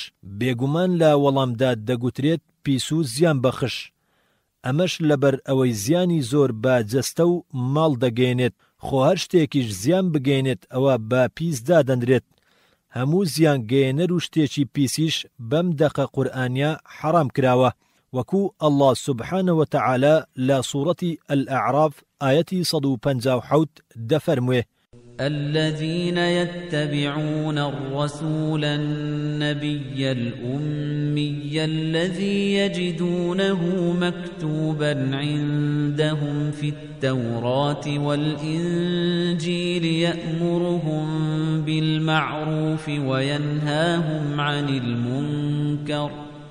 يأمرهم بالمعروف وينهاهم عن المنكر ويحل لهم الطيبات ويحرم عليهم الخبائث ويضع عنهم إصرهم والأغلال التي كانت عليهم فالذين آمنوا به وعزروه ونصروه واتبعوا النور الذي أنزل معه أولئك هم المفلحون. زانایانیش دەفەرمون ئەگەر گوناهیش بچووک بوو ئەوە بەیەکێک لەم 5 خاڵە حکمی گەورە وەردەگرێت. یەکەم بەردەوام بوون، دووەم بە سووک و بچووک تەمەشاکردنی ئەو گوناهە، سەیەم دڵپێ خۆش بوون، چوارەم شانازی پێوەکردنی، پێنجەم لەلای زانایەکەوە یان کەسێکەوە بکرێت کە چاوی لێ بکەن. جاجگەرە هەموو ئەو خاڵانە بۆ هەندێک کەس یاخود زۆرێکیانی تێدایە. هەڵوێستی پێشینەکان بەرامبەر جگارە. کاتێکە لە ئەمریکاوە ڕوویکردە ئەوروپا ڕێگریەکی زۆری لێکرا و چەندین کتێب و هۆشیاریان بڵاو کردەوە. ڕووسیاش سزای کڕیار و فرۆشیاری جگارەی بەوە دەدا کە لووتیانی دەشکاند یان بۆ سێبیریا دووری دەخستنەوە. هەروە لە سەدەی 17 میلادیدا لە هەندێک وڵاتدا بڕیاری قەدەغەکردنی درا. ئەم قەدەغەکردنە جیهانی ئیسلامیشی گرتەوە. مامۆستا حوسێن مەجید میسری لە کتێبەکەی فارسیات و تورکیاتدا دەڵێت پاشای عوسمانی مورادی چوارەم زۆر بە توندی سزای ئەو کەسەی دەدا کە جگارەی پێبوایە، بۆیە تەنانەت لە شوێن و دانیشتنگاکانیشدا جاسووسی دادەنا تاکو ئەوانە بگرێت کە دەیکێشن سزای جگارەکێشی بە لە سێدارەدان دەدا. لە کاتێکیشدا کە هەندێک لە نەیارانی ئێران شەڕی لەگەڵ ئێراندا هەبوو، هەر کەسێک جگارەی بکێشایە چ لە سەربازانی خۆی چ لە سەربازانی بەدیرگیراوی فارس دەیکوشتن. هەروەها شا عەباسی یەکەم لە ساڵی 1629 میلادیدا سزای جگارەکێشی بەوە دەدا کە کونی دەکردە لوتی و چیلکەیەکیشی پیادا دەکرد. دوای ئەویش کوڕەکەی سەفی قوڕقوشمی تواوەی دەکردە دەمیانەوە. ئایا نابێت کار بەدەستان و حکومەتی ئێمە هەڵوێستیان هەبێت لە بەرامبەر ئەو هەموو جگارە و نێرگەلە و عارەقەوە کە ڕۆژانە دێتە کوردستانەوە کە گەورەترین تیرۆرن، ئەی نابێت کۆمەڵێکیش دابندرێت یان دەستگایەک بۆ دژایەتی و ڕێگەکردن لەم تیرۆرە تۆقێنەرە چ گرۆپێکی تیرۆریستی بە ئەندازەی ئەمە خەڵک دەکوژێت و لە ناوی دەبات. زۆر جێگای دەستخۆشیە کە ڕێگا لە هەر جۆرێکی تیرۆر بژیرێت، بەڵام پێویستە ئاوڕێکیش لەم مەسەلانە بدرێتەوە، یان کە ڕێگا لە مادە هۆشبەرەکان دەگیرێت و ڕێوشوێنی تون دژیان دەگیرێتە بەر، بەڵام دەشپرسین ئایا ئەمانش هۆشبەر نین؟ ئایا نابێت ڕێگە لە دەواازەی مادە هۆشبەرەکانی تر بگیرێت؟ ئایا کەسێک کە گرفتاری ئەو مادانە بووە ڕاستەوخۆ و یەکسەری تووشی بەکارهێنانی ئەوانە بووە یان لەم سێ دێوەزمەیەوە دانەیەکیان یان دوان یان هەرسێکیان توش بووە؟ ئەمانە و پرسیارگەلێکی تریشکە پێویستە هەر یەکەمان خۆمان بە بەرپرس بزانین تا حکومەت لە هەمان کاتدا ڕێنمایی و هۆشیاری زۆر بڵاو بکرێتەوە دەربارەی زیان و تاوان و سەرنجام و چۆنیەتی خۆقورتارکردن. خۆدایک و باوکیش بەرامبەر کردەوەی منداڵەکانیان لە دنیا و قیامەتدا ئەوەندەی بتوانن بەرپرسیارن، ئەوانیش هەموو ئەرکەکانیان لەسەر شانە، بۆیە دەڵێن زیانی ژیانی جگارە لە مادە هۆشبەرەکان زیاترە. ڕێکخراوی تەندروستی جیهانی دەڵێت لە بەریتانیادا جگارە لە ساڵێکدا دەبێتە هۆی کوشتنی 100,000 کەس، بەڵام هەموو مادە هۆشبەرەکان 150-160 کەس دەکوژێت. هەروەها لە ئەمریکا ساڵانە 400,000 بەهۆی جگارەوە دەمرن، بەڵام بەهۆی سەرجەم مادە هۆشبەرەکانەوە تەنیا 600 کەس دەمرێت. ڕۆژانە 10,000 کارتۆن لەم سێ دیاریە جوانە دێتە کوردستانەوە و پێشکەشمان دەکرێت. ساڵانەش 10 ملیۆن دۆلاری ئەمریکی بۆ سرف دەکرێت کێ بەرپرسە لەمانە. هیچ نەبێت با کەم بکرێتەوە و ئەم هەموو بۆمبە چێندراوە بەم شێوەیە هاوردە نەکرێت و ڕێگەش لە هەموو جۆرە پروپاگەندە و بانگەشەیەک بۆیان بگیرێت. بەشی سێیەم نێرگەلە. یەکەم زیانەکانی نێرگەلە و ڕوونکردنەوەی چەند ڕاستی یەک. دووەم ئایا نێرگەلە وەک جگەرە زیان بەخشە یان